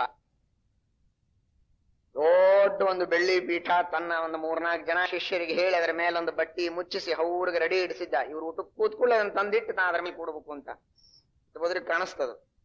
ಸತ್ಯಬೋಧರಿಗೆ ಕಾಣಿಸಿ ಅಲ್ಲಿ ಇರತಕ್ಕಂತಹ ಮತ್ತೆ ಯಥಾ ಪ್ರಕಾರ ಆ ತಂಜಾವೂರ ರಾಜನ ಕೈಯಲ್ಲಿರುವಂತಹ ಇಬ್ಬರು ಸರ್ದಾರರು ಇವರು ನಮ್ಮ ಮಠದ ಶಿಷ್ಯರು. ಅವ್ರನ್ನ ಕರೆದು ಹೇಳಿದ್ರು, ಅಲ್ಲಿ ನೋಡಲ್ಲಿ ಬೆಳ್ಳಿ ಪೀಠ ಇಟ್ಟಾನ, ನಾವು ಕೂಡ್ಲೆ ಅವ ಬಂದು ಕೂಡ್ಬೇಕು ಅದರ ಮೇಲೆ ಅಂತ ಅಪೇಕ್ಷೆ ಮಾಡಿಕೊಂಡಿದ್ದಾನೆ, ಮತ್ತಿದು ಒಳ್ಳೇದಾಗ್ಲಿಕ್ಕಿಲ್ಲ, ನೀವು ಅದರ ಬಗ್ಗೆ ಗಮನ ಇಟ್ಟಿರ್ಬೇಕು. ಅವರು ಬಂದು ಆ ರಾಜನಿಗೆ ಹೇಳಿ, ಇದು ಯತಿಗಳಿಗೆ ಮಾಡತಕ್ಕಂತಹ ಅವಮಾನ, ಇವನು ಈ ರೀತಿ ಪ್ಲಾನ್ ಮಾಡಿದ್ದಾನೆ. ಅದಕ್ಕೆ ಮತ್ತೆ ರಾಜಗುರು ಅಷ್ಟು ನೇರವಾಗಿ ಬಯ್ಯೋ ಹಾಗಿರ್ಲಿಲ್ಲ. ಇವರು ಸರ್ದಾರರಿಗೆ ಏನ್ ಹೇಳ್ತಾರೆ ನೋಡಿ, ನಿಮ್ಮ ಮನೆಯಲ್ಲಿ ಭಿಕ್ಷೆ ಆಗಿದೆ, ಆದ್ರಿಂದ ಇವತ್ತು ನಾವು ಎಲ್ಲರ ಎದುರಿಗೆ ಘೋಷಣೆ ಮಾಡಿಬಿಡ್ತಾರೆ, ನಾವು ಮತ್ತು ನಮ್ಮ ಸೇತು ಗೋಸಾವಿ ರಾಜಗುರುಗಳು ಸತ್ಯಬೋಧಿತೀರ್ಥ ಶ್ರೀಪಾದಂಗಳವರು ಪೂರ್ಣ ಭಿಕ್ಷೆಯನ್ನು ತೆಗೆದುಕೊಂಡು ಎದ್ದು ಕೈ ತೆಗೆದು ಮಂತ್ರಾಕ್ಷತೆ ಕೊಡುವವರೆಗೆ ನಾವು ಯಾರೂ ಊಟ ಮಾಡೋದಿಲ್ಲ. ನಮ್ಮ ರಾಜಗುರುಗಳು ಔದಾರ್ಯ ಎಷ್ಟು ಔದಾರ್ಯ, ಪೂರ್ಣ ಎಲ್ಲಾ ವ್ಯವಸ್ಥೆ ಮಾಡೋವರೆಗೆ ಅವರು ಊಟ ಮಾಡೋದಿಲ್ಲ ಹಾಗೆ ಅಂತ ಘೋಷಣೆ ಮಾಡಿಬಿಡ್ತಾರೆ. ಇವನಿಗೆ ಹೊರಪಂಕ್ತಿ ಒಳಗೆ ತಾನು ಸ್ಮಾರ್ಥ ಕೂಡಿಸಿ ಅವರನ್ನ ಪಂಕ್ತಿ ಭ್ರಷ್ಟರನ್ನ ಮಾಡಬೇಕು ಅಂತ ಒದ್ದಾಡ್ತಿರ್ತಾನೆ. ಈ ಸರ್ದಾರರು ಘೋಷಣೆ ಮಾಡಿಬಿಡ್ತಾರೆ, ನಾನು ಊಟಕ್ಕೆ ಕೂಡ್ತೇನೆ ಅಂದ್ರೆ ಅವಮರ್ಯಾದೆ, ಬಂದು ಯತಿಗಳಿಗೆ ನಾನು ಸರಿಯಾಗಿ ಮರ್ಯಾದೆ ಮಾಡೋದಿಲ್ಲ ಅಂತ 4 ಜನರ ಎದುರಿಗೆ ತಾನೇ ಹೇಳ್ಕೊಂಡಂಗ ಆಗ್ತದೆ. ಹೋಯ್ತು, ಅದು ಚಾನ್ಸ್ ಸಿಗ್ಲಿಲ್ಲ ಅವನಿಗೆ. ಊಟ ಸುಖವಾಗಿ ಇವರು ಊಟ ಮಾಡ್ತಾರೆ, ಯಾರ್ಯಾರನ್ನೂ ಹತ್ರ ಸೇರಿಸೋದಿಲ್ಲ. ನಾವು ತಮ್ಮ ಶ್ರೀಮಠದ ಪಂಡಿತರು ಏನು ಚೌಕಿಯೊಳಗೆ ಕೂಡಬೇಕೋ ಅಷ್ಟೊಂದು ಮಂದಿನ ಕೂಡಿಸಿ ಅವರು ಇವರು ಕೂಡ್ಲಿಕ್ಕೆ ಬಂದವರನ್ನ ಹಿಡಿದು ದಬ್ಬಿಸಿ ವ್ಯವಸ್ಥಿತವಾಗಿ ತಮ್ಮದೆಲ್ಲಾ ಕ್ರಮದ ಪ್ರಕಾರ ತಾವು ಎಲ್ಲ ಮುಗಿಸ್ಕೊಂಡು ಹೇಳ್ತಾರೆ. ಎದ್ದ ಮೇಲೆ ನೀವು ಊಟ ಮಾಡಿ ಬಾ ಅಂತ ಹೇಳ್ತಾರೆ. ಅವನು ಹೋಗಿ ಊಟ ಮಾಡ್ಕೊಂಡು ಬರ್ತಾನೆ. ಆಮೇಲೆ ಸರಿ ಇದ್ರೊಳಗಂತೂ ಫೇಲ್ ಆಯ್ತು. ಅಂದ್ರೆ ಇವನು ಮಹಾದುಷ್ಟ, ಇವರಿಗೆ ಮಾತ್ರ ತೊಂದರೆ ಕೊಟ್ಟವನಲ್ಲ. ಹಿಂದೆ ಇದೇ ತಂಜಾವೂರಿಗೆ ವಾದೀಂದ್ರ ತೀರ್ಥ ಶ್ರೀಪಾದಂಗಳವರು, ಜಗನ್ನಾಥ ತೀರ್ಥ ಶ್ರೀಪಾದಂಗಳವರು, ಕುಂಭಕೋಣದಲ್ಲಿ ಇದ್ದಂಥವರು ಅವರೆಲ್ಲ ಇವನ ಗೋಸಾವಿಯ ಮನೆಗೆ ಬಂದಿರ್ತಾರೆ. ಬಂದಾಗ ಇದೇ ದುಷ್ಟ ಕೆಲಸಗಳನ್ನು ಅವರಿಗೂ ತ್ರಾಸು ಕೊಟ್ಟಿರ್ತಾನೆ ಪಾಪ. ಆ ದೇವರಿಗೆ ನಮಸ್ಕಾರ ಮಾಡಿಸಿ, ತಾನು ಆ ದೇವರಿಗೆ ನೈವೇದ್ಯ ಮಾಡಿದ್ದನ್ನ ಅವರಿಗೆ ಊಟ ಮಾಡಿಸಿ, ತಾನು ಎತ್ತರದ ಸಿಂಹಾಸನದ ಮೇಲೆ ಕೂತು ಅವರನ್ನು ಕೆಳಗೆ ಕೂಡಿಸಿ ಹೀಗೆಲ್ಲ ಮಾಡಿರ್ತಾನೆ. ಅದೇ ರೀತಿ ತ್ರಾಸನ್ನು ಇವರಿಗೂ ಕೊಡಬೇಕು ಅಂತ ಪ್ರಯತ್ನ ಮಾಡ್ತಾನೆ. ಹೀಗೆ ಇಂತಹ ದುಷ್ಟ ಆ ಸೇತು ಗೋಸಾವಿ ಮಹಾನೀಚ, ಅದು ಎಲ್ಲರಿಗೂ ತೊಂದರೆ ಕೊಡತಕ್ಕಂತಹ ಹಿಂಸಾ ವಿಹಾರಹ ಅಂತ ನಾನು ಹೇಳಿದ ಹಾಗೆ ದುಷ್ಟ ಸ್ವಭಾವ. ಸರಿ, ಇನ್ನು ಪಂಡಿತರಿಂದ ವಾಕ್ಯಾರ್ಥ ಮಾಡಿಸೋಣ ಅಂತ ಎಲ್ಲಾ ಮಹಾ ಪಂಡಿತರನ್ನೆಲ್ಲ ಕರೆಸಿ ಈ ವಿಷಯ ಇಡೀ ಊರಿಗೆ ಆಗ ಹಬ್ಬಿ ಬಿಟ್ಟಿರ್ತದೆ. ನೋಡಿದ್ದೇವೆ ನಾವು, ನೀವೆಲ್ಲ ಅನೇಕ ಜನ ತಂಜಾವೂರಿನಲ್ಲಿ ಅಪೂರ್ವವಿದ್ದಾರಲ್ಲ, ತಂಜಾವೂರನ್ನ ಬೇಕಾದಷ್ಟು ಜನ ನೋಡಿರ್ತಾರೆ. ದೊಡ್ಡ ಪ್ರಾಕಾರ ಇದೆ, ತುಂಬಿ ಜನ ಕುಳಿತು ಬಿಟ್ಟಿದ್ದಾರೆ, ನಿಲ್ಲಿಕ್ ಜಾಗ ಇಲ್ಲ. ಸತ್ಯಬೋಧರ ವಾಕ್ಯಾರ್ಥ ಇಡೀ ತಂಜಾವೂರಿನ ಶೈವ ಪಂಡಿತರು ಬರ್ತಾ ಇದ್ದಾರೆ ಅಂತ ಹೇಳಿ ಸಾವಿರಾರು ಜನ ಸೇರಿಬಿಟ್ಟಿದ್ದಾರೆ. ಆಗ ಸತ್ಯಬೋಧ ತೀರ್ಥರು ಕುಳಿತು ಸಖ್ಯೇತ ಇಂದ್ರ ಅಂತ ಋಗ್ವೇದದಲ್ಲಿ ಬರುವ ಮಂತ್ರವನ್ನ ಹೇಳಿ ಅದರ ಋಗ್ಭಾಷ್ಯ, ಜಟ, ಕ್ರಮ, ಘನ, ಋಗ್ಭಾಷ್ಯ, ಟೀಕಾ ಎಲ್ಲವನ್ನು ಅನುವಾದ ಮಾಡಿ ಅದನ್ನ ಉಪನ್ಯಾಸ ಮಾಡ್ತಾರೆ ಮಂಗಲಾಚರಣ ರೂಪದಲ್ಲಿ. ಅಲ್ಲಿ ಸಖ್ಯೆ ಎಂಬಂತಹ ಶಬ್ದ ಆದ್ಯುದಾತ್ತನೋ ಅಂತೋದಾತ್ತನೋ ಅಂತ ಅದರ ಮೇಲೆ ಚರ್ಚೆ ಶುರುವಾಗ್ತದೆ. ಇವರು ಅಂತೋದಾತ್ತ ಅಂತ, ಇವರು ಆದ್ಯುದಾತ್ತ ಅಂತ. ಸ್ವಾಮಿ ಶಾಸ್ತ್ರಿ ಅಂತ ಒಬ್ಬನು ಅವನು ಜಗಳಾಡ್ತಾನೆ. ಇವರು ಅನೇಕ ಪ್ರಮಾಣಗಳ ಉದಾಹರಣೆಯನ್ನ ಮಾಡಿ ಅದನ್ನ ಅಂತೋದಾತ್ತ ಅಂತ ಅನ್ನೋದನ್ನ ಸಮರ್ಥನೆ ಮಾಡಿಕೊಟ್ಟು ಅದನ್ನ ಒಪ್ಪಿಸ್ತಾರೆ. ಅದಾದ ಮೇಲೆ ದ್ವೈತಾದ್ವೈತ ವಿಚಾರ, ಇನ್ನನೇಕ ವಿಚಾರಗಳೆಲ್ಲ ನಡೀತಿದೆ. ವ್ಯಾಕರಣ, ತರ್ಕ, ಮೀಮಾಂಸ ಎಲ್ಲದರೊಳಗೂ ಪ್ರಶ್ನೆ ಹಾಕ್ತಾರೆ. ಎಲ್ಲದಕ್ಕೂ ಸಮರ್ಪಕವಾಗಿ ಇವರು ಉತ್ತರ ಕೊಟ್ಟಾಗ ಸತ್ಯಧ್ಯಾನ ತೀರ್ಥರ ಕಾಲದಲ್ಲಿ ಹೇಗೆ ಶಿವಕುಮಾರ ಶಾಸ್ತ್ರಿಗಳ ಶಿಷ್ಯರೇ ಶ್ಲೋಕ ಮಾಡ್ತಾರೆ, ಹಾಗೆ ಅನೇಕ ಸ್ತೋತ್ರಗಳನ್ನ ಶ್ರೀಧರ ಶಾಸ್ತ್ರಿ ಮೊದಲಾದಂತಹ ನಿಷ್ಪಕ್ಷಪಾತಿಗಳಾದ ಶೈವ ವಿದ್ವಾಂಸರು ಇವರ ಬಗ್ಗೆ ದೊಡ್ಡ ದೊಡ್ಡ ಸ್ತೋತ್ರಗಳನ್ನ ಮಾಡ್ತಾರೆ. ಮಾಡಿ ಈ ವಾದದೊಳಗೆ ಸತ್ಯಬೋಧ ತೀರ್ಥರೇ ಗೆದ್ದದ್ದು, ನಮ್ಮ ಜನರು ಮೋಸ ಮಾಡಿದ್ದಾರೆ, ಈ ಸೇತು ಗೋಸಾವಿಯ ಮಾತನ್ನ ಕೇಳಿಕೊಂಡು ಮೋಸ ಮಾಡಿದ್ದಾರೆ. ನಮ್ಮ ಮತ ಯಾವುದೇ ಇರಬಹುದು, ನಮ್ಮ ಶ್ರದ್ಧೆ ಏನೇ ಇರಬಹುದು, ಆದ್ರೆ ನಿಷ್ಪಕ್ಷಪಾತವಾಗಿ ನಾವು ವಿಚಾರ ಮಾಡೋದಾದ್ರೆ ಈ ವಾದದಲ್ಲಿ ಇವರು ಗೆದ್ದಿದ್ದಾರೆ ಅಂತನ್ನೋದನ್ನ ಶ್ರೀಧರ ಶಾಸ್ತ್ರಿ ಅಂತ ಒಬ್ಬ ಹಿರಿಯ ವಿದ್ವಾಂಸರು ಅವರ ಎದ್ದು ನಿಂತು ಘೋಷಣೆ ಮಾಡೋದಷ್ಟೇ ಅಲ್ಲದೆ ಪ್ರತಿಯೊಬ್ಬ ಜನರಿಗೂ ಕನ್ವಿನ್ಸ್ ಮಾಡ್ತಾರೆ. ಅವರು ಹೇಳಿರತಕ್ಕಂತಹ ಮಾತನ್ನ ಸಮರ್ಥನೆ ಮಾಡಿ ಕೊಡ್ತಾರೆ. ಎಲ್ಲರಿಗೂ ಬಹಳ ಸಂತೋಷವಾಗ್ತದೆ. ರಾಜ ಬಂದಿರೋದಿಲ್ಲ, ಇದೆಲ್ಲ ರಾಜನ ಅಪ್ರತ್ಯಕ್ಷದೊಳಗೆ ನಡೆದಿರುತ್ತದೆ. ರಾಜನಿಗೆ ಸೇತು ಗೋಸಾವಿ ಹೋಗಿ ಏನು ಸುದ್ದಿ ಮುಟ್ಟಿಸ್ಬಿಡ್ತಾನೆ. ಮತ್ತೆ ಆ ಪ್ರಕಾರ ಪಂಡಿತರ ಸಭೆ ನಡೆದಿತ್ತು. ಸತ್ಯಬೋಧರನ್ನ ನಿರುತ್ತರರನ್ನಾಗಿ ಮಾಡಿ ಅವರನ್ನ ಸೋಲಿಸಿ ಅವರ ಮುಖದ ಮೇಲೆ ನೀರು ಇಳಿಸ್ಬಿಟ್ರು ನಮ್ಮ ಪಂಡಿತರು. ಅಂತಹ ಸತ್ಯಬೋಧರಿಗೆ ನೀನು ಮರ್ಯಾದೆ ಕೊಡ್ತದೆ ಅಂತ ಮತ್ತೆ ಸುಳ್ಳು ಹೇಳ್ತಾನೆ ಹೋಗಿ ರಾಜನಿಗೆ, ಒಂದರ ಮೇಲೆ ಒಂದು.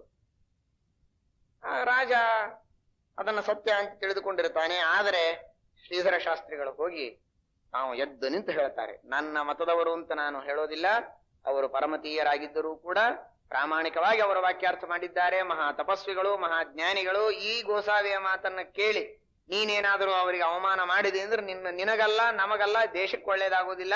ಅವರಿಗೆ ವ್ಯವಸ್ಥಿತ ಮರ್ಯಾದೆಯನ್ನ ಮಾಡಿ ಮೊದಲಿಗಿದ್ದಂತೆ ನೀನು ಗೌರವವನ್ನ ಸಂಸ್ಥಾನಕ್ಕೆ ಸಮರ್ಪಿಸಬೇಕು ಅಂತ ಶ್ರೀಧರ ಶಾಸ್ತ್ರಿಗಳೇ ಹೋಗಿ ಆ ತಂಜಾವೂರು ಮಹಾರಾಜನಿಗೆ, ಪ್ರತಾಪ್ ಸಿಂಗ್ ಭೋಸಲೆ ಅಂತ ಅವರಿಗೆ ಹೋಗಿ ಆ ಭೋಸಲೆ ಅವರಿಗೆ ಇದನ್ನ ಕನ್ವಿನ್ಸ್ ಮಾಡ್ತಾರೆ. ಅವನು ಸರಿ ಅಂತ ಹೇಳಿ ಇವರಿಗೆ ಯಥಾ ಪ್ರಕಾರ ವಿಶೇಷ ವೈಭವವನ್ನ ಮಾಡಿ ಮತ್ತೆ ಮೊದಲನಕ್ಕಿಂತಲೂ ಹೆಚ್ಚಿನ ಮರ್ಯಾದೆಯನ್ನ ಮಾಡಿ ಕೊಟ್ಟು ಕಳಿಸ್ತಾನೆ. ಆ ಗೋಸಾವಿಗೆ ಭಯಂಕರ ಅವಮಾನ ಆಗ್ತದೆ. ಒಂದರ ಮೇಲೊಂದು ಎಷ್ಟು ರೀತಿಯಿಂದ ನಾನು ಅವರಿಗೆ ಅವಮಾನ ಮಾಡಬೇಕು ಅಂದ್ರು ಇವರು ಮತ್ತೆ ಅದನ್ನ ಗೆದೀತಾ ಇದ್ದಾರಲ್ಲ, ಏನ್ ಮಾಡಬೇಕು ಅಂತ ಹೇಳಿ ಹಾಗೇ ಸಂಕಟ ಪಡ್ತಾನೆ. ಆದ್ರೂ ಅವನ ದ್ವೇಷ, ಆ ಅಸೂಯೆ ಅದು ಮುಗಿದಿರೋದಿಲ್ಲ, ಮನಸ್ಸಿನಲ್ಲಿ ಹಾಗೇ ಇಟ್ಟುಕೊಂಡಿರ್ತಾನೆ. ಹೇಗಾದ್ರೂ ಮಾಡಿ ಇದನ್ನು ಸಾಧಿಸಬೇಕು. ಸರಿ, ಇವರಂತೂ ವೈಭವದಿಂದ ಮತ್ತೆ ಕುಂಭಕೋಣಕ್ಕೆ ದಿಗ್ವಿಜಯ ಮಾಡಿದ್ರು. ಕುಂಭಕೋಣಕ್ಕೆ ದಿಗ್ವಿಜಯ ಮಾಡಿದಾಗ ಸತ್ಯಪ್ರಿಯ ತೀರ್ಥ ಶ್ರೀಪಾದಂಗಳವರ ಕಾಲದಲ್ಲಿ, ಅದಕ್ಕೂ ಹಿಂದಿನಿಂದ ಪುರಾಣದ ಕಟ್ಟೆಗಳು ಅಂತ ಆಗಿನ ಕಾಲದಲ್ಲಿ ಇರ್ತಾ ಇತ್ತು. ಒಂದೊಂದು ಕಟ್ಟೆಗಳು ಅಂತ ಹಾಗೆ ಅನೇಕ ಪುರಾಣದ ಕಟ್ಟೆಗಳಿದ್ದಂತೆ ಉತ್ತರಾದಿ ಮಠದ ಪಂಡಿತರಿಗೆ ಅಂತ 3 ಪುರಾಣದ ಕಟ್ಟೆಗಳು ಕುಂಭಕೋಣದಲ್ಲಿ. ಒಂದು ಚಿಂತಾಮಣಿ ಕಟ್ಟೆ, ಶ್ರೀನಿವಾಸ ಕಟ್ಟೆ, ಕಾಮಾಕ್ಷಿ ಕಟ್ಟೆ ಅಂತ 3 ಕಟ್ಟೆಗಳು. ಅದು ಕಾಲವಶದಿಂದ ಯಾರೋ ಅದನ್ನ ಆಕ್ರಮಣ ಮಾಡಿದ್ರು. ಸತ್ಯಪ್ರಿಯರು ಹೇಳಿದ್ರು, ನೋಡಪ್ಪ, ಮತ್ತು ಅಲ್ಲಿ ಒಂದು ಸಣ್ಣ ಮಠ ಇತ್ತು. ಅದು ಜೀರ್ಣೋದ್ಧಾರ ಮಾಡಿ ದೊಡ್ಡ ಮಠ ಕಟ್ಟಬೇಕು ಅಂತ ಸತ್ಯಪ್ರಿಯರು ಎಷ್ಟು ಸಲ ಪ್ರಯತ್ನ ಮಾಡಿದ್ರು ಕೂಡ ಸತ್ಯಪ್ರಿಯರು ಕಟ್ಟದೇ ಇದ್ದ ಹಾಗೆ ರಾಜರುಗಳಿಂದ ಅಷ್ಟೇ ಆರ್ಡರ್ಗಳನ್ನ ಇತರರು ತೆಗೆದುಕೊಂಡು ಬರ್ತಾರೆ. ಹೀಗಾಗಿ ಆ ಎರಡು ಕೆಲಸ ಆಗಿಲ್ಲ ನೋಡಪ್ಪ, ಅದನ್ನಷ್ಟು ನೀವು ಹೋದಾಗ ಮಾಡ್ರಿ ಅಂತ ಸತ್ಯಪ್ರಿಯರು ಒಂದು ಮಾತಂದು ಹೋಗಿರ್ತಾರೆ ಸತ್ಯಬೋಧರಿಗೆ. ಸರಿ ಅಂತಾರೆ ಇವರು.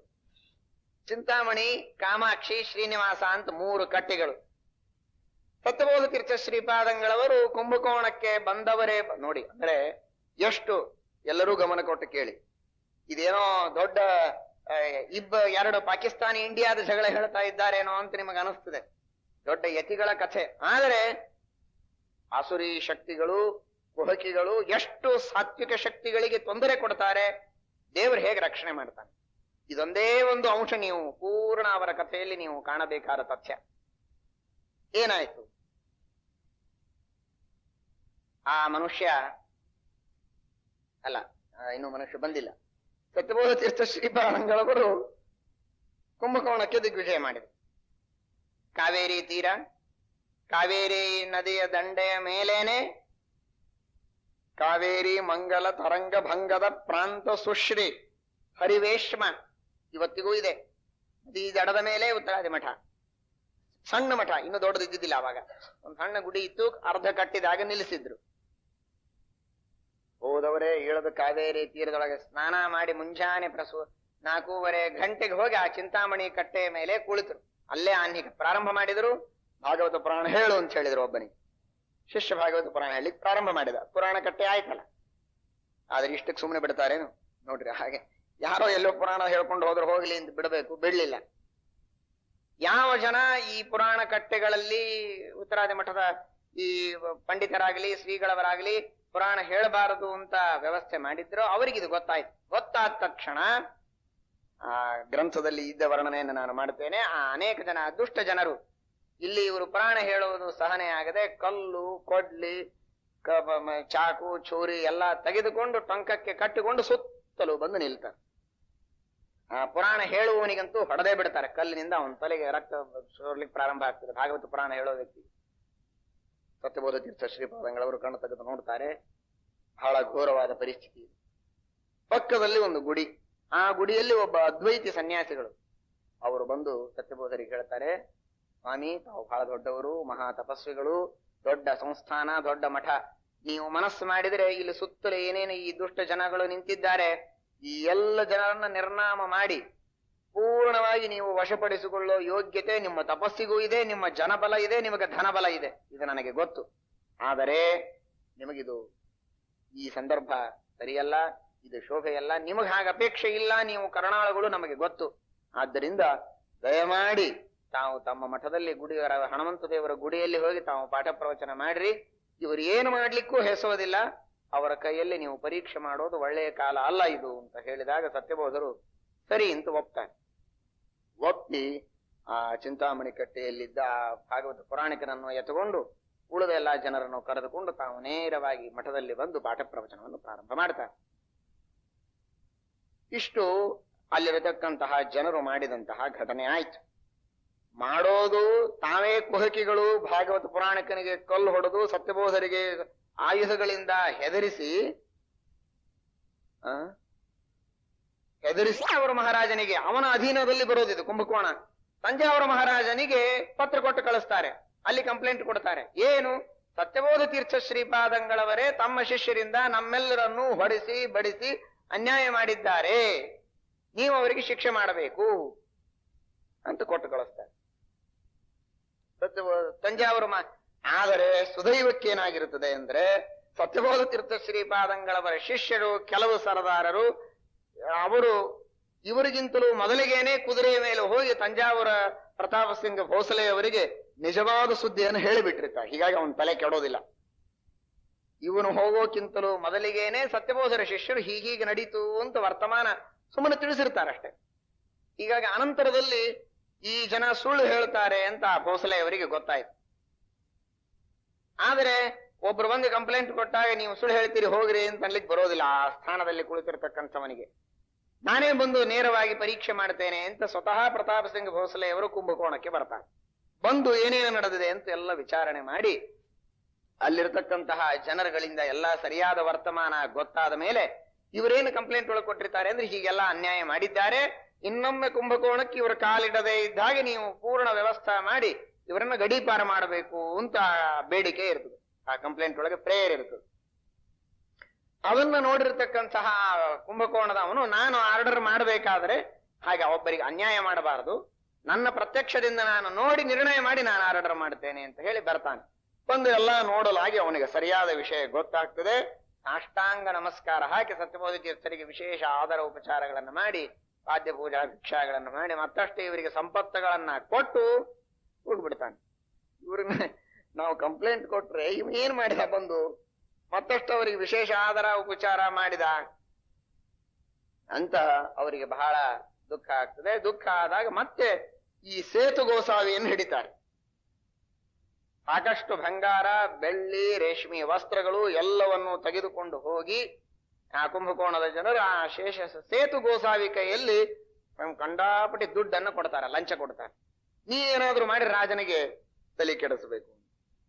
ಆ ಸೇತು ಗೋಸಾವಿ ರಾಜರ ಬುದ್ಧಿಯನ್ನ ಭಾರಿ ಉಪಾಯವಾಗಿ ಬೇಕಾದಷ್ಟು ಬಂಗಾರ ಬೆಳ್ಳಿ ತಗೊಂಡು ಬಿಟ್ಟಿರ್ತಾನೆ. ಹೀಗಾಗಿ ಸಾಕಷ್ಟು ಸ್ವತಃ ಸತ್ಯಬೋಧರ ಮೇಲೆ ದ್ವೇಷ ಇದ್ದೇ ಇರ್ತದೆ ಅವನಿಗೆ. ಅದೆರಡನ್ನೂ ಸೇರಿಸಿ ಸತ್ಯಬೋಧರ ಬಗ್ಗೆ ಸಾಕಷ್ಟು ಕೆಟ್ಟ ವಿಚಾರಗಳನ್ನ ಆ ಪ್ರತಾಪ ಸಿಂಗ್ ಭೋಸಲೆ ಅವರ ತಲೆಯಲ್ಲಿ ತುಂಬುತ್ತಾನೆ. ಆಗ ಆಗ್ಲೂ ಅವನು ನಿರ್ಣಯ ತಗೊಳ್ಳೋದಿಲ್ಲ. ನೋಡಿ ದೇವರು ಹೇಗೆ ಧಿಯೋ ಯವನ ಪ್ರಚೋದಯ, ನಾನು ನೋಡಿ ನಿರ್ಣಯ ತಗೋತೇನೆ ಅಂತ ಮತ್ತೆ ತಾನು ತನ್ನ ಸವಾರಿಯನ್ನು ತೆಗೆದುಕೊಂಡು ಕುಂಭಕೋಣಕ್ಕೆ ತಾನೇ ಬರ್ತಾನೆ. ಬಂದು ಸರಿಯಾಗಿ ಎಲ್ಲವನ್ನು ವಿಚಾರ ಮಾಡಿದಾಗ ಸತ್ಯಬೋಧರು ಹೇಳ್ತಾರೆ, ನಾವೇನ್ ತಪ್ಪು ಮಾಡಿದ್ದೇವೆ ಹೇಳಪ್ಪ. ಇದು ಚಿಂತಾಮಣಿ ಕಟ್ಟೆ, ಇದು ಶ್ರೀನಿವಾಸ ಕಟ್ಟೆ, ಇದು ಕಾಮಾಕ್ಷಿ ಕಟ್ಟೆ ಅಂತ 3 ಕಟ್ಟೆಗಳಿವೆ. ಈ ಊರಲ್ಲಿ 95, 96, 98 ವರ್ಷದ ಮುದುಕರು ಇದ್ದಾರೆ. ಅವರನ್ನು ಕರೆಸು, ಕೇಳು. ಇಲ್ಲಿ ಯಾರು ಪುರಾಣವನ್ನ ಹೇಳ್ತಾ ಬರ್ತಾ ಇದ್ರು ಅಂತ ನೀನು ಅವರ ಮುಖದಿಂದ ಕೇಳು. ನಾವೇ ಹೇಳ್ಕೋತು ಬರ್ತಾ ಇದ್ದೀವಿ ಅಂತಾದ್ರೆ ನಮಗ್ ಹೇಳಲಿಕ್ಕೆ ಅವಕಾಶ ಕೊಡು. ಇಲ್ಲ ಇಲ್ಲಿ ಪುರಾಣವನ್ನ ಹೇಳಲಿಕ್ಕೆ ಅವಕಾಶ ನಮಗಿಲ್ಲ, ಅಧಿಕಾರ ಇಲ್ಲ ಅಂದ್ರೆ ನಾವೆಲ್ಲೋ ನದಿ ದಂಡಿ ಮೇಲೆ ಹೇಳ್ಕೊಂಡು ಎಲ್ಲ ಊರೊಳಗೆ ನಮಗ್ ಕಟ್ಟಿರ್ತದೇನೋ, ಎಲ್ಲಿದ್ದಲ್ಲಿ ಹೇಳ್ಕೊಂಡು ಹೋಗ್ತೀವಿ. ನಿನಗೆ ಹೇಗೆ ಚಿತ್ತ ಬರ್ತದೋ ಹಾಗೆ ನಿರ್ಣಯ ಕೊಡು. ಅವನೆಲ್ಲ ಊರಿನ ಮುಖ್ಯ ಗೃಹಸ್ಥರನ್ನೆಲ್ಲ ಕರೆಸಿ ವಿಚಾರವನ್ನ ಮಾಡ್ತಾನೆ. ವಿಚಾರ ಮಾಡಿದಾಗ ಸತ್ಯಬೋಧ ತೀರ್ಥ ಶ್ರೀಪಾದಂಗಳವರ ಪರಂಪರೆಯಿಂದ ಬಂದಂತಹ ಈ ಕಟ್ಟೆಗಳು ಅಂತ ಎಲ್ಲರೂ ಸಾಕ್ಷಿಯನ್ನ ಹೇಳಿದಾಗ ಈ 3 ಕಟ್ಟೆಗಳು ಆಚಂದ್ರಾರ್ಕವಾಗಿ ಸತ್ಯಬೋಧ ತೀರ್ಥ ಶ್ರೀಪಾದಂಗಳವರು ಹಾಗೂ ಅವರ ಪರಂಪರೆಯಲ್ಲಿ ಬರತಕ್ಕಂಥವರೇ ಇಲ್ಲಿ ಪುರಾಣವನ್ನ ಹೇಳತಕ್ಕದ್ದು. ಇಲ್ಲಿ ಸುತ್ತಮುತ್ತಲು ಇದು ಮಾತ್ರವಲ್ಲದೆ ತಂಜಾವೂರಿನ ಅರ್ಥಾತ್ ನಮ್ಮ ಆಡಳಿತದಲ್ಲಿ ಬರತಕ್ಕಂತಹ ಯಾವ ಊರುಗಳಲ್ಲಿಯೂ ಯಾವ ನಮ್ಮ ಸಾಮಂತ ರಾಜರುಗಳು ಕೂಡ ಇವರ ಮತ್ತೆ ಕಟ್ಟಡ ಇವರ ಸಂಚಾರಕ್ಕೆ ಇವರ ದಿಗ್ವಿಜಯಕ್ಕೆ ಅಡ್ಡತಡಿ ಮಾಡತಕ್ಕದ್ದಲ್ಲ ಅಂತ ದೊಡ್ಡ ಪತ್ರ ಬರೆದು ತನ್ನ ಸೀಲನ್ನ ಹಾಕಿ ಸತ್ಯಬೋಧ ತೀರ್ಥ ಶ್ರೀಪಾದಂಗಳವರಿಗೆ ಕೊಟ್ಟು ಧೈರ್ಯವಾಗಿ ಪುರಾಣವನ್ನು ಹೇಳಿ ಅಂತ ಹೇಳಿ ಹೇಳ್ತಾನೆ. ಸತ್ಯಬೋಧ ತೀರ್ಥ ಶ್ರೀಪಾದಂಗಳವರು ಸತ್ಯಪ್ರಿಯರ ಆಜ್ಞೆಯಂತೆ ಮಾಡಿದ ದೊಡ್ಡ ದಿಗ್ವಿಜಯ ಅಂತ ಹೇಳಿ ಎಷ್ಟೋ ತಿಂಗಳು ದಿವಸಾನು 3 ಕಟ್ಟೆ ಮೇಲೆ ಹೋಗಿ ಪುರಾಣ ಹೇಳಿ ಬರ್ತಿರ್ತಾರೆ. ಸ್ವತಃ ತಾವೇ ಹೋಗಿ ಮುಂಜಾನೆ 1 ಕಟ್ಟಿ, ಮಧ್ಯಾಹ್ನ 1 ಕಟ್ಟಿ, ಸಂಜೆನಾಗ 1 ಕಟ್ಟಿ ಮೇಲೆ ಕುಳಿತು ಪುರಾಣ ಹೇಳಿಸಿ ತಿಂಗಳಗಟ್ಟಲೆ ಅಲ್ಲಿ ಇದ್ದು ಜಯಭೇರಿಯನ್ನು ಹೊಡೆದು ಆಮೇಲೆ ಮುಂದೆ ಹೊರಡ್ತಾರೆ. ಹೋಗುವಂತಹ ಸಂದರ್ಭದೊಳಗೆ ಇನ್ನೊಂದು ಆಜ್ಞೆ ಇರ್ತದಲ್ಲ, ಮಠ ಕಟ್ಟಿಸಬೇಕು ಅಂತ. ಮಠ ಕಟ್ಟಡ ಪ್ರಾರಂಭ ಮಾಡಬೇಕು. ದೊಡ್ಡ ಕಟ್ಟಡ, ಇಂಚಿನ ಕುಂಭಕೋಣಕ್ಕೆ ಹೋದವರೆಲ್ಲ ನೋಡಿದ್ದೀರಿ. ಇಂಥ ದೊಡ್ಡ ಕಂಬಗಳು, ಒಂದೊಂದು ಕಂಬಗಳು ಹೀಗಿವೆ, ಇವತ್ತಿಗೂ ಇದೆ. ನಮ್ಮ ಗುರುಗಳ ಕಾಲದಲ್ಲಿ ಮತ್ತೆ ಅದು ಜೀರ್ಣೋದ್ಧಾರವಾಗಿ ಸುಮಾರು 6-8 ಲಕ್ಷ ರೂಪಾಯಿಗಳನ್ನು ಖರ್ಚು ಮಾಡಿ ದೊಡ್ಡ ರಿನೋವೇಷನ್ ಮಾಡಿದ್ದಾರೆ. ಮತ್ತೆ ಈ ಒಂದು ಹೋದ ವರ್ಷ ನಾವು ಕುಂಭಕೋಣ ಚಾತುರ್ಮಾಸ್ಯದಲ್ಲಿ ಕುಳಿತಾಗ ಮತ್ತೆ 3-4 ಲಕ್ಷ ರೂಪಾಯಿಗಳನ್ನು ಕೊಟ್ಟು ಇನ್ನೂ ಅನೇಕ ರಿನೋವೇಷನ್ ಕಾರ್ಯಗಳನ್ನು ಮಾಡೋದಕ್ಕೆ ಆಯ್ತು. ಆದರೆ ಮೂಲ ಮಠ ಏನು ಹಳೆಯ ಕಟ್ಟಡ ಇದೆ ಅದು ಹಾಗೇ ಇದೆ, ಅತೀ ಭದ್ರವಾದ ಕಟ್ಟಡ. ಅದನ್ನು ಕಟ್ಟಿಸ್ಬೇಕು ಅಂತ ಪ್ರಾರಂಭ ಆಯ್ತು. ಭೂಮಿ ಪೂಜನ ಆಯ್ತು. ಭೂಮಿ ಪೂಜನವಾಗೋದೇ ತಡ ಮತ್ತೆ ಸೇತು ಗೋಸಾವಿ. ಆ ಸೇತು ಗೋಸಾವಿ ಮತ್ತೆ ಈ ಯಥಾ ಪ್ರಕಾರ ಬಂಗಾರ ಬೆಳ್ಳಿ ಎಲ್ಲ ಕೊಟ್ಟು ಆ ಸೇತು ಇದೆಲ್ಲ ಗ್ರಂಥಗಳಲ್ಲಿ ಇದ್ದ ಕಥೆನ ಹೇಳ್ತಾ ಇದ್ದೆ, ನಾ ಏನ್ ನೋಡದವಲ್ಲ ಏನಲ್ಲ. ಆ ಸೇತು ಗೋಸಾವಿ ಅವರಿಗೆ ಮತ್ತೆ ಸಾಕಷ್ಟು ಹಣ ಕೊಟ್ಟು ಆ ಪ್ರತಾಪ್ ಸಿಂಗ್ ಭೋಸಲೆ ಅವರಿಗೆ ಹೇಳಿ ಈ ಕಟ್ಟಡ ಕಟ್ಟೋದರಿಂದ ಇಲ್ಲಿ ಮತ್ತೆ ಯುದ್ಧ ಮಾಡಬಾರದಾದ್ದರಿಂದ ಈ ಕಟ್ಟೆಯ ಮೇಲೆ ಪುರಾಣ ಹೇಳೋದು, ಕಟ್ಟಡ ಕಟ್ಸೋದು, ಕಟ್ಟ ಯಾವುದೂ ಬೇಡ ಅಂತ ಹೇಳಿ ಆವಾಗ 144 ಜಾರಿ ಮಾಡ್ತಾನೆ. ಯಾರೂ ಕಟ್ಟಿ ಹತ್ತೋದು ಬೇಡ, ಯಾರೂ ಕಟ್ಟಡ ಕಟ್ಟೋದು ಬೇಡ, ಎಲ್ಲಾರು ಸಣ್ಣ ಕೂಡ್ರಿ ಅಂತ ನನಗೆ ರಗಡ ಆಗಿದೆ, ನೀವೆಲ್ಲಿ ಬಂದು ಹತ್ತೀರಿ ಅಂತ ಪ್ರತಾಪ್ ಸಿಂಗ್ ಭೋಸಲೆ 144 ಜಾರಿ ಮಾಡ್ತಾನೆ. ಯಾರ್ಯಾರು ಹೋಗ್ತಕ್ಕದ್ದಲ್ಲ ಅಲ್ಲಿ. ಆಗ ಮಠದ ಶಿಷ್ಯರು ದೊಡ್ಡ ದೊಡ್ಡ ಗೃಹಸ್ಥರೆಲ್ಲ ಹೇಳ್ತಾರೆ, ಸ್ವಾಮಿ ಆ ಸೇತು ಗೋಸಾವಿ ಮಹಾ ಮೂರ್ಖ, ಅವನು ಯಾರು ದುಡ್ಡು ಕೊಡ್ತಾರೆ ಅವ್ರು ಬೆನ್ನ ಹತ್ತಾನೆ, ನಿಮ್ಗೇನ್ ಕಡಿಮೆ ಆಗಿದೆ, ನೀವು ಅಷ್ಟು ದುಡ್ಡು ಕೊಡ್ರಿ, ಅವ ಕಟ್ಟಡ ಕಟ್ಲಿ ಅಂತ ಆರ್ಡರ್ ಕೊಡಿಸ್ತಾನೆ, ಅವನ ಕೈಯಲ್ಲಿದೆ ರಾಜ್ಯ, ಕೊಡೋದಿಲ್ಲ ಅಂತ. ಇದರ ಸಲುವಾಗಿ ಸಂಸ್ಥಾನದ ದುಡ್ಡನ್ನ ನಾನು ಖರ್ಚು ಮಾಡ್ಲಿಕ್ಕೆ ತಯಾರಿ. ಏನು ನ್ಯಾಯ ಇದೆ, ರಾಮದೇವರ ಇಚ್ಛೆ ಏನಿದೆ ಅದಾಗ್ತದೆ. ಇದಕ್ಕೆಲ್ಲ ನಾನು ಕೊಡೋದಿಲ್ಲ. ನಮ್ಮ ಮಂತ್ರಾಕ್ಷತೆ, ನಮ್ಮ ಫಲ ಏನು ಕೊಡೋದಿದೆ, ರಾಜನಿಗೆ ಬೇಕಾದಷ್ಟು ಇನ್ನೊಂದೆರಡು ಚೀಲ ಮಂತ್ರಾಕ್ಷತೆ ಹೆಚ್ಚು ಮಂತ್ರಾಕ್ಷತೆ ಕೊಡ್ತೇನೆ, ಆದ್ರೆ ಲಂಚ ಕೊಡೋದು ದುಡ್ಡು ಕೊಡೋದಿಲ್ಲ, ನನ್ನ ಕೈಲಿ ಆಗೋ ಮಾತಲ್ಲ ಅಂತ ಹೇಳ್ತಾರೆ ಸತ್ಯಬೋಧ ತೀರ್ಥ ಶ್ರೀಪಾದಂಗಳು. ಸರಿ ಅಂತ ಹೇಳಿ ಆದರೂ ತಮ್ಮ ಅನೇಕ ಮಠದ ಮುಖ್ಯ ಗೃಹಸ್ಥರನ್ನು ಕೊಟ್ಟು ಕಳಿಸ್ತಾರೆ. ಏನಿದ್ದು ವಸ್ತುಸ್ಥಿತಿಯನ್ನು ತಿಳಿಸಿ ಬರ್ರಿ ಅವರಿಗೆ ಅಂತ. ಹೋಗಿ ಸರಿಯಾಗಿ ಎಲ್ಲಾ ವಿಷಯಗಳನ್ನ ಪ್ರತಾಪ್ ಸಿಂಗ ಭೋಸಲೆ ಅವರಿಗೆ ಹೇಳತಕ್ಕಂತಹ ಸಂದರ್ಭ ಬಂದಾಗ ಆಗ ಕೆಲವು ಮುಖ್ಯರಾಗಿರತಕ್ಕಂತಹ ಜನರು ಹೇಳ್ತಾರೆ, ಇವತ್ತಿನ ಆರಾಧ್ಯ ದೇವತೆಯಾಗಿರತಕ್ಕಂತಹ ಸಾಕ್ಷಾತ್ ರುದ್ರದೇವರು ಸ್ವಪ್ನದಲ್ಲಿ ಬಂದು ಅವನಿಗೆ ಹೇಳ್ತಾರೆ, ಭೋಸಲೆ ನೀನು ಮಾಡುವ ಕೆಲಸ ಅನ್ಯಾಯ, ಸತ್ಯಬೋಧ ತೀರ್ಥರು ಮಾಡತಕ್ಕಂತಹ ಕಾರ್ಯಕ್ಕೆ ನೀನು ವಿಘ್ನ ಮಾಡ್ತಾ ಇದ್ದದ್ದು ಇದು ತಪ್ಪು. ನೋಡಿ ಇವರೇನು ಲಂಚ ಕೊಟ್ಟಿಲ್ಲ, ಕಿಂಚ ಕೊಟ್ಟಿಲ್ಲ, ಏನೇನೇನೇನೇನೇನು ಮಾಡಿಲ್ಲ. ರುದ್ರದೇವರ ಆ ಜವಾಬ್ದಾರಿಯನ್ನು ತಗೊಂಡು ಇವತ್ತು ಅನಾಯಾಸೇನ ರುದ್ರದೇವರ ಸ್ಮರಣೆ ಆಗ್ತಾ ಇದೆ. ರುದ್ರದೇವರು ಹೇಳ್ತಾರೆ ಅದ ರಾಮದೇವರ ಕೆಲಸ. ಯಾವ ರಾಮದೇವರ ಸ್ಮರಣೆ ಮಾಡಿದರೆ ನಾನು ಬದುಕಿದ್ದು ಸಾರ್ಥಕ ಅಂತ ನಾನು ತಿಳಿತೇನೆ, ಅಂತಹ ರಾಮದೇವರ ಕೆಲಸಕ್ಕೆ ನೀನು ಅಡ್ಡಿ ಮಾಡೋದು ಸರಿಯಲ್ಲ, ಅದಕ್ಕೆ ಅತ್ಯಂತ ವೈಭವದಿಂದ ಎಲ್ಲಾ ಕೆಲಸ ವ್ಯವಸ್ಥೆ ಮಾಡ್ಲಿಕ್ಕೆ ಕೊಡು ಅಂತ. ಇದಕ್ಕೂ ಮೊದಲು ಏನಾಗಿರ್ತದೆ ಅಂದ್ರೆ ಆ ತಂಜಾವೂರು ಮಹಾರಾಜ ನೇರವಾಗಿ ಸತ್ಯಬೋಧನಿಗೆ ಆರ್ಡರ್ ಮಾಡೋ ಹಾಗಿಲ್ಲಲ್ಲ, ಅವನು ಕುಂಭಕೋಣದ ರಾಜನಿಗೆ ಆರ್ಡರ್ ಮಾಡಬೇಕು, ಅವನು ಇವರಿಗೆ ಹೇಳ್ಬೇಕು. ಆ ಕುಂಭಕೋಣದ ರಾಜ ಪರಮ ಸಾತ್ವಿಕ, ಅವನ ಧರ್ಮಭೀರು. ಆದ್ರೆ ಮೇಲಿನ ರಾಜನೇ ಆದ್ಯ ಬಂದ್ರೆ ಅವನೇನ್ ಮಾಡ್ತಾನೆ, ಅವನು ಹೇಳಿರ್ತಾನೆ ಸತ್ಯಬೋಧರಿಗೆ, ನೋಡಿ ಈ ಹುಚ್ಚ ರಾಜ ತಂಜಾವೂರು ರಾಜ, ಒಮ್ಮೆ ಕೊಡ್ತಾ ಒಮ್ಮೆ ಹೀಗೆ ಆರ್ಡರ್ ಮಾಡ್ತಾನೆ, ಒಮ್ಮೆ ಹಾಗೆ ಆರ್ಡರ್ ಮಾಡ್ತಾನೆ. ಅದಕ್ಕೆ ನೀವು ಕಲ್ಲು ಸಿಮೆಂಟು ಅಂದ್ರೆ ಗಚ್ಚು, ಕಲ್ಲು ಗಚ್ಚು ಕಬ್ಬಣ ಮತ್ತೊಂದು ಇಟ್ಟಂಗಿ, ದೇವರು ಪ್ರತಿಷ್ಠಾ ಮಂತ್ರಗಳು, ದರ್ಭ ಪ್ರತಿಷ್ಠಾ ಮಾಡೋ ಪುರೋಹಿತನ್ನೂ ರೆಡಿ ಇಟ್ಕೊಂಡು ನಿಂತಿರ್ರಿ. ಇವನ್ ತಲೆ ಕೆಟ್ಟದ ನನಗೆ ಗೊತ್ತದ, ಇವತ್ತು ಹಿಂಗ ಆರ್ಡರ್ ಮಾಡ್ಯಾರ ನಾಳೆ ಚಲೋ ಮಾಡ್ತಾನೆ, ಆದ್ರೆ ಮತ್ತೆ ಯಾವಾಗ ಬೇಡ ಅಂತಾನು ಗೊತ್ತಿಲ್ಲ. ಒಮ್ಮೆ ಚಲೋ ಆರ್ಡರ್ ಮಾಡಿ ಇನ್ನೊಮ್ಮೆ ಬೇಡ ಅಂತ ಅನ್ನೋದ್ರೊಳಗೆ ಕಟ್ಟಿ ನೀವು ಪ್ರತಿಷ್ಠಾ ಮಾಡಿ ಹೊರಗೆ ಕಾಲಿಟ್ಟಿರ್ಬೇಕು, ಸೂಚನೆ ಕೊಟ್ಟಿರ್ತಾನೆ. ಸರಿ ಅಂತ ಹೇಳಿ ಇವರು ಎಲ್ಲಾ ತಯಾರು ಮಾಡಿ ರೆಡಿ ಇಟ್ಟಿರ್ತಾರೆ. ಆ ಕುಂಭಕೋಣದ ರಾಜ ಇವರಿಗೆ ಶಿಷ್ಯ ಇರ್ತಾನೆ.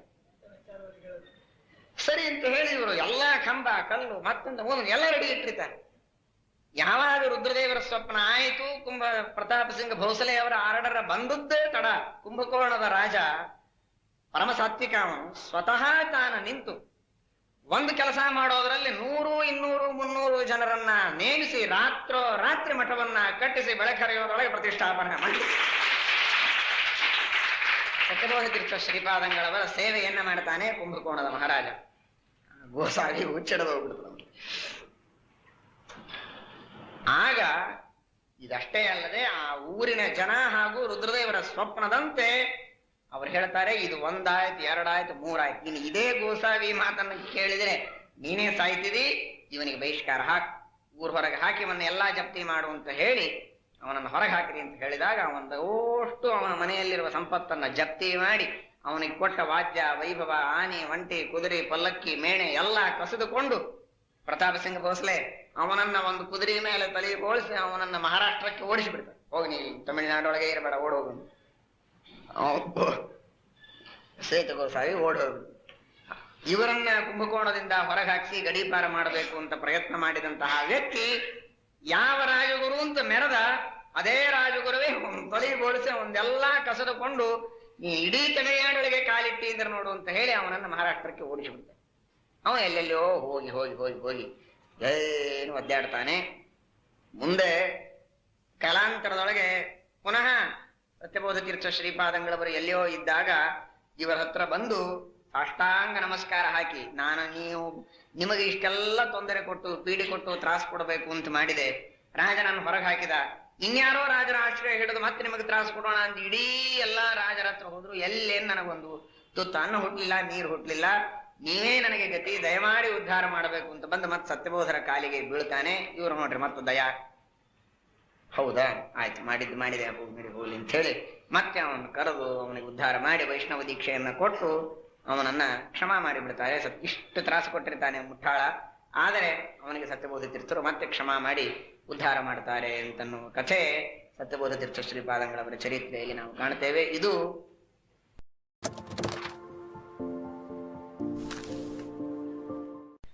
ಆ ಕಡೆಗೆ ತ್ರಿಚನಾಪಲ್ಲಿ, ಈ ಕಡೆಗೆ ಕುಂಭಕೋಣ, ಹೀಗೆ ದಿಗ್ವಿಜಯವನ್ನ ಮಾಡಿ ಸತ್ಯಬೋಧ ತೀರ್ಥ ಶ್ರೀಪಾದಂಗಳವರು ಶ್ರೀಮುಷ್ಣಕ್ಕೆ ಹೋಗ್ತಾರೆ. ಅಲ್ಲಿಯೂ ಎಷ್ಟೋ ದಿವಸಗಳವರೆಗೆ, ತಿಂಗಳು ವರ್ಷಗಟ್ಟಲೆ ಇರ್ತಾರೆ. ನಿತ್ಯದಲ್ಲಿ ತುಳಸಿ ಅರ್ಚನೆ, ಲಕ್ಷ ತುಳಸಿ ಅರ್ಚನೆಯನ್ನ ಮಾಡತಕ್ಕಂತಹ ಸಂಕಲ್ಪವನ್ನ ಇಟ್ಟುಕೊಂಡು ನಿತ್ಯದಲ್ಲಿ ತುಳಸಿ ಅರ್ಚನೆಯನ್ನ ಮಾಡ್ತಾರೆ. ವಿಶೇಷವಾಗಿ ಅಲ್ಲಿ ಇವರು ತುಳಸಿ ಅರ್ಚನೆ ಮಾಡಬೇಕು, ಪುಷ್ಪಾರ್ಚನೆ ಮಾಡಬೇಕು ಅಂದ್ರೆ ಬಳ್ಳಿಗಳೆಲ್ಲ ಒಣಗಿ ಹೋಗಿರುತ್ತದೆ. ಆಗ ಇವರು ರಾಮದೇವರಾಗಿ ವಿಶೇಷ ಪ್ರಾರ್ಥನೆಯನ್ನ ಮಾಡಿ ತೀರ್ಥ ಪ್ರೋಕ್ಷಣೆ ಮಾಡಿದಾಗ ಆ ಯಾವ ಹೂವಿನ ಗಿಡಗಳು ಪೂರ್ಣ ಒಣಗಿ ಕೆಲಸಕ್ಕೆ ಬರೋದಿಲ್ಲ ಅಂತ ಆಗಿರ್ತದೆ, ಅದು ಕೋಟಿ ಪುಷ್ಪಾರ್ಚನೆಯನ್ನ ಮಾಡುವುದಕ್ಕೆ ಎಷ್ಟು ಬೇಕೋ ಅಷ್ಟು ಸಮೃದ್ಧ ಪುಷ್ಪಗಳನ್ನ ಇವರು ತಿಂಗಳಗಟ್ಟಲೆ ಇದ್ರೆ ನಿತ್ಯ ಬೇಕಾದಷ್ಟು ಹೂವುಗಳನ್ನ ಬಿಡುತ್ತದೆ. ಆ ಮೂಲ ಭೂವರಾಹ ದೇವರಿಗೂ ರಾಮದೇವರಿಗೂ ಪುಷ್ಪಾರ್ಚನೆ, ತುಳಸಿ ಅರ್ಚನೆಗಳನ್ನ ಮಾಡ್ತಾ ಎಷ್ಟೋ ದಿವಸ ಅಲ್ಲಿ ಸುಧಾದಿ ಗ್ರಂಥಗಳ ಪಾಠ ಪ್ರವಚನವನ್ನ ಮಾಡ್ತಾ ಶ್ರೀಮುಷ್ಣದಲ್ಲಿ ಇವರು ತಮ್ಮ ವಿಶೇಷವಾದಂತಹ ಮಹಿಮೆಯನ್ನು ತೋರಿಸ್ತಾರೆ. ಅರ್ಕಾಟದಲ್ಲಿ ಕೃಷ್ಣಾಜಿ ಪಂತ ಸತ್ಯ ಪೂರ್ಣರ ಕಾಲದಿಂದ ಶಿಷ್ಯನಾಗಿರತಕ್ಕಂತಹ ವ್ಯಕ್ತಿ, ಅವನು ಇವರಿಗೆ ವಿಶೇಷವಾಗಿರತಕ್ಕಂತಹ ಮರ್ಯಾದೆಯನ್ನ ಮಾಡ್ತಾನೆ. ಸಾಕಷ್ಟು ಬಂಗಾರ ವಜ್ರ ಮತ್ತು ಎಲ್ಲವನ್ನು ಕೊಟ್ಟು ಇವರ ಸೇವೆಯನ್ನು ಮಾಡ್ತಾನೆ. ಅಲ್ಲಿ ಎಷ್ಟೋ ದಿವಸ ವಾಸ ಮಾಡ್ತಾರೆ. ಒಂದು ದಿವಸ ಅಲ್ಲಿ ಪೂಜೆಯನ್ನು ಮಾಡ್ಲಿಕ್ಕೆ ನಿತ್ಯ ಸಹಸ್ರನಾಮ ತುಳಸಿ ಅರ್ಚನೆಯನ್ನ ಮಾಡದೆ ಇವರು ಪೂಜೆಯಿಂದ ಹೇಳ್ತಾ ಇರೋದಿಲ್ಲ. ತುಳಸಿ ಅರ್ಚನೆಯನ್ನ ಮಾಡ್ತಾ ಇದ್ದಾಗ ಕೃಷ್ಣಾಜಿ ಪಂತ ಹೇಳ್ತಾನೆ, ಇವತ್ತು ನಿಮ್ ಸಹಸ್ರನಾಮ ಬೇಡ, ನಮೋಸ್ತಂತಾಯ ಸಹಸ್ರಮೂರ್ತಯೇ ಸಹಸ್ರಪಾದಾಕ್ಷಿಶಿರೋರುಭ ಸಹಸ್ರನಾಮನೇ ಪುರುಷಾಯ ಶಾಶ್ವತೆ ಸಹಸ್ರ ಕೋಟಿ ಯುಗಧಾರಿಣೇ ನಮಃ. ಒಂದು ಶ್ಲೋಕದ ತುಳಸಿ ಅರ್ಚನೆ ಮಾಡಿ ಇವತ್ತಿನ ಪೂಜಾ ಮುಗಿಸ್ರಿ. ಯಾಕಂದ್ರೆ ನನಗೆ ಮೇಲಿನ ರಾಜರ ಆಜ್ಞಾ ಬಂದಿದೆ, ನಾನು ದೊಡ್ಡ ಸರ್ಕಾರದ ಕೆಲಸಕ್ಕೆ ಹೋಗ್ಬೇಕಾಗಿದೆ, ನೀವು ಗಂಟೆಗಟ್ಟಲೆ ಪೂಜಾ ಮಾಡ್ತಾ ಕೂತ್ರೆ ಹೊತ್ತಾಗ್ತದೆ, ಆದ್ರಿಂದ ಬೇಗನೆ ಮುಗಿಸ್ರಿ. ಆಗ್ಲಿ ಅಂತ ಹೇಳಿದ್ರು. ಎಲ್ಲಿ ಈ ಕೃಷ್ಣಾಜಿ ಪಂಚ ಈ ಪುಂತೇನು ಏನು ರಾಮದೇವರು ಇಲ್ಲಿ ಬಂದಿದ್ದಾರೆ ಅಂದ್ರೆ ರಾಮದೇವರ ಸಂಸ್ಥಾನ, ಅದು ಅವನ ಮನೆ ಏನಿದು, ಯಾರ ಮನೆ ಎಲ್ಲ ಏನಲ್ಲ. ಹೂ ಅನ್ನೋ ಹಾಗಂದ್ರು ಯಥಾ ಪ್ರಕಾರ ಅವತ್ತು ಬಂದು ಬಿಟ್ಟು 3 ಸಲ ವಿಷ್ಣು ಸಹಸ್ರನಾಮನ ಸಾವಕಾಶ ಪೂಜಾ ಮಾಡಿದ್ರು. ಅವನು ಟೈಮ್ ನೋಡ್ದ, ಓ ನನ್ ಟೈಮ್ ಆಯ್ತು ಅಂತ, ಇನ್ನೂ ಅರ್ಚನೆ ವಿಶ್ವಂ ವಿಷ್ಣು ಅಂದ್ಕೊಳ್ಳಿ ಅದು ಓಡೋಗ್ಬಿಟ್ಟ. ಅವನು ಇವ್ರು ತಡ ಮಾಡ್ತಾರ ಬಾ ಅಂತ ಹೇಳಿ ಕರೆಯವ್ರು ನೋಡ್ದ, ಎದ್ದು ಹೋದ. ಸತ್ಯಬೋಧರು ಏನು ನೋಡ್ಲಿಲ್ಲ, ಪೂಜೆ ಮುಗಿಯೋ ತನಕ ಹಿಂತಿರುಗಲಿಲ್ಲ. ಎಲ್ಲಾ ಪೂಜಾ ಮುಗಿಸ್ಕೊಂಡು ಸಾವಕಾಶ ಆಗಿ ಕೊನೆಗೆ ಮಂತ್ರಾಕ್ಷತೆ ಕೊಡೋ ಹೊತ್ತಿಗೆ ಕೃಷ್ಣಾಜಿ ಮಂತ್ರ ಇಲ್ಲ, ಅವರು ಹೋಗಿದ್ದಾರೆ ಬೇರೆ ಊರಿಗೆ ಕೆಲಸಕ್ಕೆ ಹೋಗಿದ್ದಾರೆ ಎಂದು ಗೊತ್ತಾದ ತಕ್ಷಣ ನೋಡಿ ಸತ್ಯಬೋಧರು ಎಷ್ಟು ಸೂಕ್ಷ್ಮ ವಿಚಾರ ಮಾಡಿದ್ರು. ಕೃಷ್ಣಾಜಿ ಪಂತ ಇನ್ನು ಬದುಕಲಿಕ್ಕೆ ಸಾಧ್ಯ, ರಾಮದೇವರಿಗೆ ಹೀಗೆ ತಿರಸ್ಕಾರ ಮಾಡಿದ್ದಾನೆ ಅಂದ್ರೆ ಅವನಿಗೆ ಅವನ ಮಕ್ಕಳಿಗೆ ಏನೋ ಒಂದು ಅನರ್ಥ ಆಗೇ ಆಗ್ತದೆ. ಆದರೆ ಆಗೋದು ಬೇಡ. ಇವನ ಸತ್ಯಪೂರ್ಣರ ಕಾಲದಿಂದ ಶಿಷ್ಯ, ಸತ್ಯಪ್ರಿಯರಿಗೆ ಸೇವಾ ಮಾಡಿದ್ದಾನೆ, ಸತ್ಯ ವಿಜಯರಿಗೆ ಸೇವಾ ಮಾಡಿದ್ದಾನೆ, ನಮಗೆ ಸೇವಾ ಮಾಡಿದ್ದಾನೆ. ಸಾತ್ವಿಕ, ತತ್ಕಾಲದಲ್ಲಿ ತಿಳುವಳಿಕೆ ಇಲ್ಲದೆ ಇದ್ದದ್ದಕ್ಕೆ ಹುಚ್ಚು, ಬರೀ ಟೈಮ್ ಅನ್ಕೋತ ಒದ್ದಾಡೋ ಕಾರಣಕ್ಕೆ ಏನೋ ಒಂದು ಮಾಡಿದ್ದಾನೆ ಅಂತ ಹೇಳಿ ಇಷ್ಟು ಘೋರ ಶಿಕ್ಷೆ ಇವನಿಗೆ ಆಗೋದು ಸರಿಯಲ್ಲ ಅಂತ ಹೇಳಿ ಸತ್ಯಬೋಧರು ನೇರವಾಗಿ ನಾವು ಮೇಣೆಯಲ್ಲಿ ಕುಳಿತು ಆ ಕೃಷ್ಣಾಜಿ ಪಂತ ಇದ್ದಂತಹ ಊರಿಗೆ ತಾವೇ ಹೋಗ್ತಾನೆ. ಹೋಗಿ ಅವನ ಮನೆ ಬಾಗಿಲ ಬಡದು ಕೃಷ್ಣಾಜಿ ಪಂತನಿಗೆ ಗಾಬರಿಯಾಗಿ ಮೈಯೆಲ್ಲ ದೌತ್ ಹೋಗ್ತಾನೆ. ಇನ್ನೇನು ಸತ್ಯಬೋಧರ ಮನೆಗೆ ಬಹಿಷ್ಕಾರ ಹಾಕ್ತಾರೆ ಅಂತ ನಾನು ತಿಳ್ಕೊಂಡ್ರೆ ಮನೆ ತನಕ ತಾವೇ ಬಂದಿದ್ದಾರಲ್ಲ ಮಹಾನುಭಾವರು ಅಂತ ಸಾಷ್ಟಾಂಗ ನಮಸ್ಕಾರ ಹಾಕಿದ.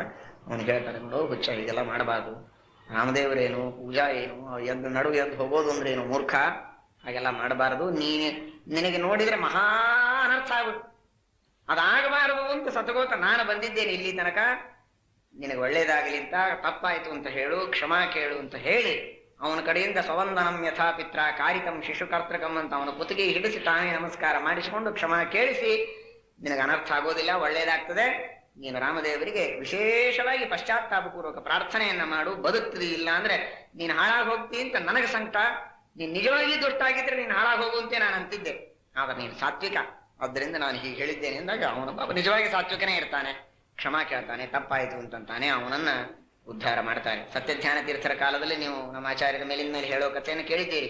ಹೈದರಾಬಾದಿನ ದಿವಾನರ ಮನೆಯಲ್ಲಿ ಸತ್ಯಧ್ಯಾನರ ಪೂಜೆಯನ್ನ ಮಾಡ್ತಾ ಇದ್ದಾರೆ.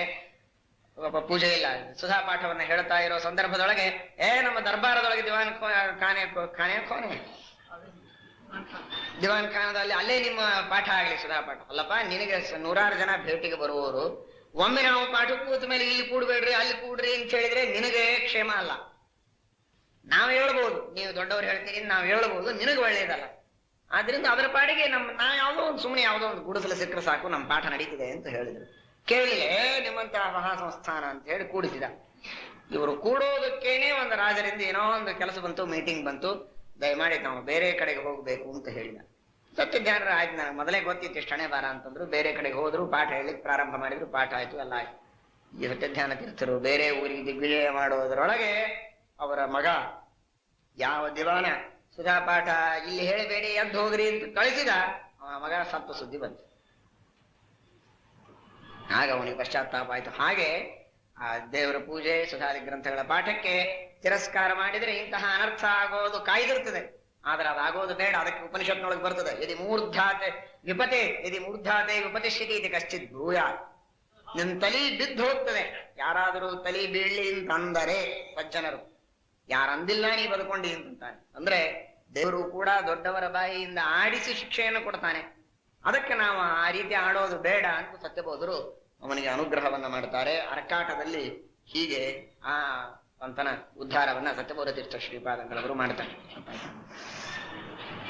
ಎಷ್ಟಾಯ್ತು? ಹೊರ ವಿಷಯಗಳು ಸತ್ಯಬೋಧರ ಬಗ್ಗೆ ತಿಳಿಯಬೇಕಾದದ್ದಿದೆ. ಹೇಳಬಹುದು ಅಂದ್ರೆ ಹೇಳ್ತೀವಿ, ಸಾಕು. ತೀರ್ಥ ಶ್ರೀಪಾದಂಗಳವರ ಕಾಲದೊಳಗೆ ಮುಂದೆ ಸವಣೂರಿನೊಳಗಿದ್ದಾಗ, ಸವಣೂರು ಇತಿಹಾಸ ಬಹಳ ದೊಡ್ಡದಿದೆ, ಅದರೊಳಗಿನ ಒಂದು ಕಥೆ ಹೇಳ್ತೇನೆ. ಅಲ್ಲಿ ಒಬ್ಬ ನವಾಬನ ಸೋದರ, ಅವನ ಅಣ್ಣ ತಮ್ಮಂದಿರ ಪೈಕಿ ಒಬ್ಬ ವ್ಯಕ್ತಿ, ಅವನ ಹೆಸರು ಪ್ರಾಯ ಜವಾರಂ ಖಾನ್ ಅಂತ ಏನೋ ಇರ್ತದೆ. ಆ ಖಾನ ಭಾರಿ ದೊಡ್ಡ ಬಂಗ್ಲೆ ಕಟ್ಟಿಸ್ತಾನೆ. ನವಾಬರೇ ಅವನಿಗೆ ತಮ್ಮ ಬಳಗದವರು ಅಂತ ಜಾಗ ಕೊಟ್ಟಿರ್ತಾರೆ, ಬಂಗ್ಲೆ ಕಟ್ಟಿಸ್ತಾನೆ, ಎಲ್ಲ ಆಗ್ತದೆ. ಬಂಗ್ಲೆ ಕಟ್ಟಿಸಿದ ಮೇಲೆ ಅಲ್ಲಿ ಇರಬೇಕು ಅಂತ ಒಳಗ ಕಾಲಿಡ್ತಾನೆ ದೊಡ್ಡ ಸರ್ಪ, ಘಟ ಸರ್ಪ. ಮನಿ ಕಟ್ಟಿಸಿ ಆಯ್ತು, ಖರ್ಚು ಮಾಡಿ ಆಯ್ತು, ಎಲ್ಲ ಆಯ್ತು, ಒಳಗಿರ್ಲಿಕ್ಕೆ ಆಗ್ತಾ ಇಲ್ಲಲ್ಲ ಅಂತ ದುಃಖ ಪಡ್ತಾನೆ. ಆಗ ಸತ್ಯಬೋಧ ತೀರ್ಥ ಶ್ರೀಪಾದಂಗಳವರು ಅವನಿಗೆ ಆ ನಾಗ ಸತ್ಯಬೋಧ ತೀರ್ಥ ಶ್ರೀಪಾದಂಗಳವರ ಪೂಜಾ ಕಾಲದೊಳಗೆ ಒಬ್ಬನಲ್ಲಿ ಪ್ರವೇಶ ಮಾಡಿ ಹೇಳುತ್ತದೆ, ನೋಡ್ರಿ ಯಾಕೆ ಹೀಗೆ ಮಾಡ್ತಾ ಇದ್ದೇವೆ ಅಂತಂದ್ರೆ, ಇಲ್ಲಿ ನಾನು ಮೊದಲ ಬದುಕಿಗೆ ವಾಸ ಮಾಡ್ತಾ ಇದ್ದೆ, ಕೋಟಿಗಟ್ಟಲೆ ಬಂಗಾರದ ನಾಣ್ಯಗಳನ್ನ ನಾನು ಇಲ್ಲಿ ಕೆಳಗಡೆಗೆ ಮುಚ್ಚಿಟ್ಟಿದ್ದೇನೆ, ಅದರ ಮೇಲೆ ಇವನು ಮನಿ ಕಟ್ಟಿದ್ದಾನೆ, ಹೀಗಾಗಿ ಅದನ್ನು ರಕ್ಷಣೆ ಮಾಡುವುದಕ್ಕೆ ನಾನು ಇಲ್ಲಿದ್ದೇನೆ. ನಾನೇನು ಅದನ್ನು ತಗೊಂಡೇನು ಮಾಡೋ ಹಾಗಿಲ್ಲ. ಆದರೆ ಅದನ್ನ ಸತ್ಯಬೋಧರು ಎಲ್ಲಿ ಕೈ ಮಾಡಿ ತೋರಿಸ್ತಾರೆ ಅಲ್ಲಿ ನೀವು ತೆಗೆದ್ರೆ ಆ ಹಂಡೆ ಸಿಗ್ತದೆ. ಅದರೊಳಗೆ ಅರ್ಧ ನಾಣ್ಯಗಳನ್ನ ಮಠಕ್ಕೆ ಕೊಡಬೇಕು, ಇನ್ನು ಅರ್ಧವನ್ನ ಜವಾರಂ ಖಾನನೇ ತೆಗೆದುಕೊಳ್ಳಿ, ಆಗ ನನಗೆ ತೃಪ್ತಿ ಆಗ್ತದೆ, ನಾನು ಇಲ್ಲಿಂದ ಹೋಗ್ತೇನೆ ಅಂತ ಒಬ್ಬನಲ್ಲಿ ಆ ನಾಗ ಪ್ರವೇಶ ಮಾಡಿ ಹೇಳ್ತದೆ. ಆಗ ಸತ್ಯಬೋಧರು ತಾವು ತಮ್ಮ ಜ್ಞಾನ ದೃಷ್ಟಿಯಿಂದ ಒಂದು ಸ್ಥಳದಲ್ಲಿ ಕೈ ಮಾಡಿ ತೋರಿಸ್ತಾರೆ. ಆ ಸ್ಥಳದಲ್ಲಿ ಕೈ ಮಾಡಿ ತೋರಿಸಿದ ತಕ್ಷಣ ಅಲ್ಲಿ ತೆಗೆದಾಗ ಬಂಗಾರದ ಭಾರೀ ಪ್ರಾಚೀನ ಕಾಲದ ನಾಣ್ಯಗಳೆಲ್ಲ ಸಿಕ್ತು. ಆ ನಾಣ್ಯಗಳನ್ನ ಆಗಿನ ಕಾಲದಲ್ಲಿ 1,00,000 ರೂಪಾಯಿಗಳನ್ನ, ಬಂಗಾರದ 1,00,000 ನಾಣ್ಯಗಳನ್ನ ಸತ್ಯಬೋಧ ತೀರ್ಥರಿಗೆ ಅವನು ಕೊಡ್ತಾನೆ. ಉಳಿದ ಹಣವನ್ನು ತಾನಿಟ್ಟುಕೊಳ್ತಾನೆ.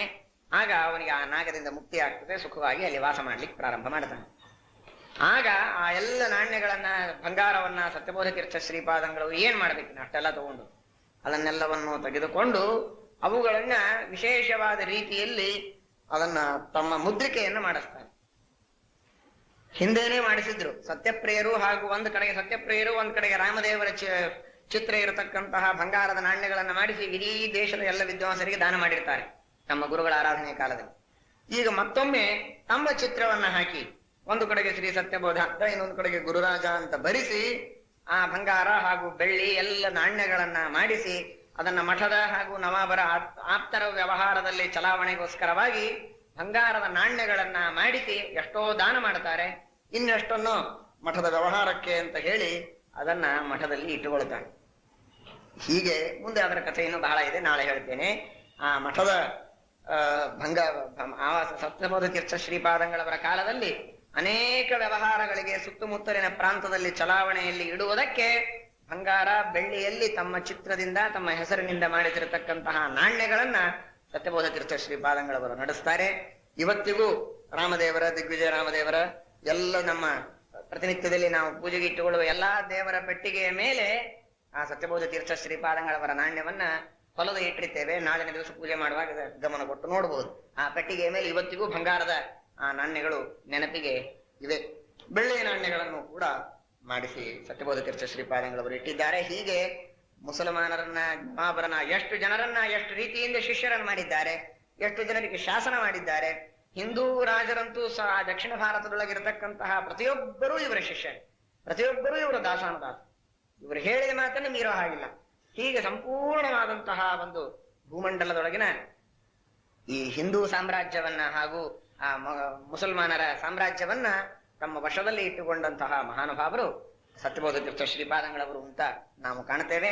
ನಿಮಗೆ ತೋರಿಸುವುದಕ್ಕೆ ಅಂತ ಸತ್ಯಬೋಧ ತೀರ್ಥ ಶ್ರೀಪಾದಂಗಳವರ ನಾಣ್ಯವನ್ನ, ಬೆಳ್ಳಿ ನಾಣ್ಯವನ್ನ, ಬಂಗಾರದ ನಾಣ್ಯ ಕಳೆದು ಹೋದಿತ್ತು ಅಂತ ಹೇಳಿ ಬೆಳ್ಳಿ ನಾಣ್ಯವನ್ನ ತಂದಿದ್ದೇವೆ. ಅದನ್ನು ದೂರದಿಂದ ತೋರಿಸ್ತೇನೆ, ಯಾರು ಕೈಯೊಳಗೆ ಕೊಡ್ರಿ ಅಂತ ಕೇಳಬೇಡಿ.